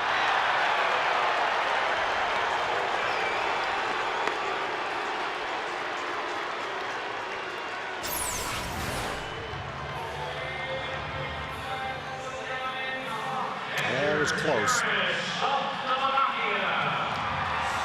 That's the kind of pitch that could have gone either way. Very close to the outside corner. And when you've got a guy like Nathan throwing hard with the kind of movement he has on his fastball, the hard breaking ball that he has, and he makes a pitch like that, it's a tough pitch to hit. You hope you get the call and that it's called a ball, but if you to swing at it, about all you can hope to do is maybe foul it off. That's just a nasty pitch. Nelly Cruz is going. As Saltalamakia takes, and that'll simply be defensive indifference, getting Nelly on down to second. Andrew Jones has come on deck for Elvis Andrus, so if Saltalamakia can reach, you'll have a power hitter up there.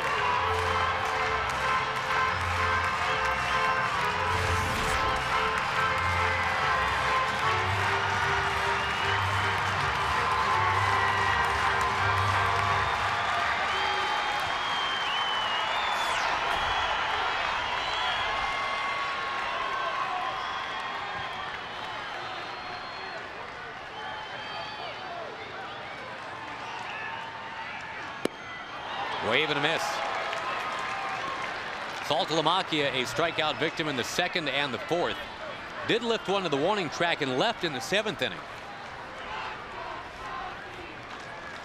Right here, it's simply about getting on base and giving Andrew Jones a chance to tie the game.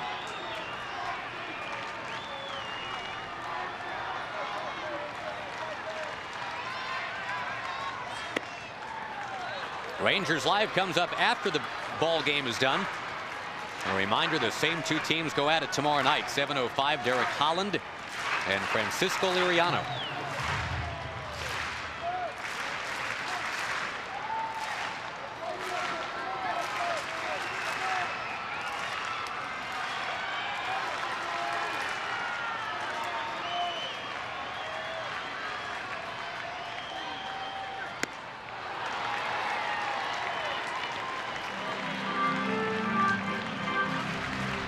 Again, 8 very strong innings from Scott Baker tonight, outdueling Scott Feldman, who's in danger of dropping to 8-3. Now Joe Nathan trying to get that last out.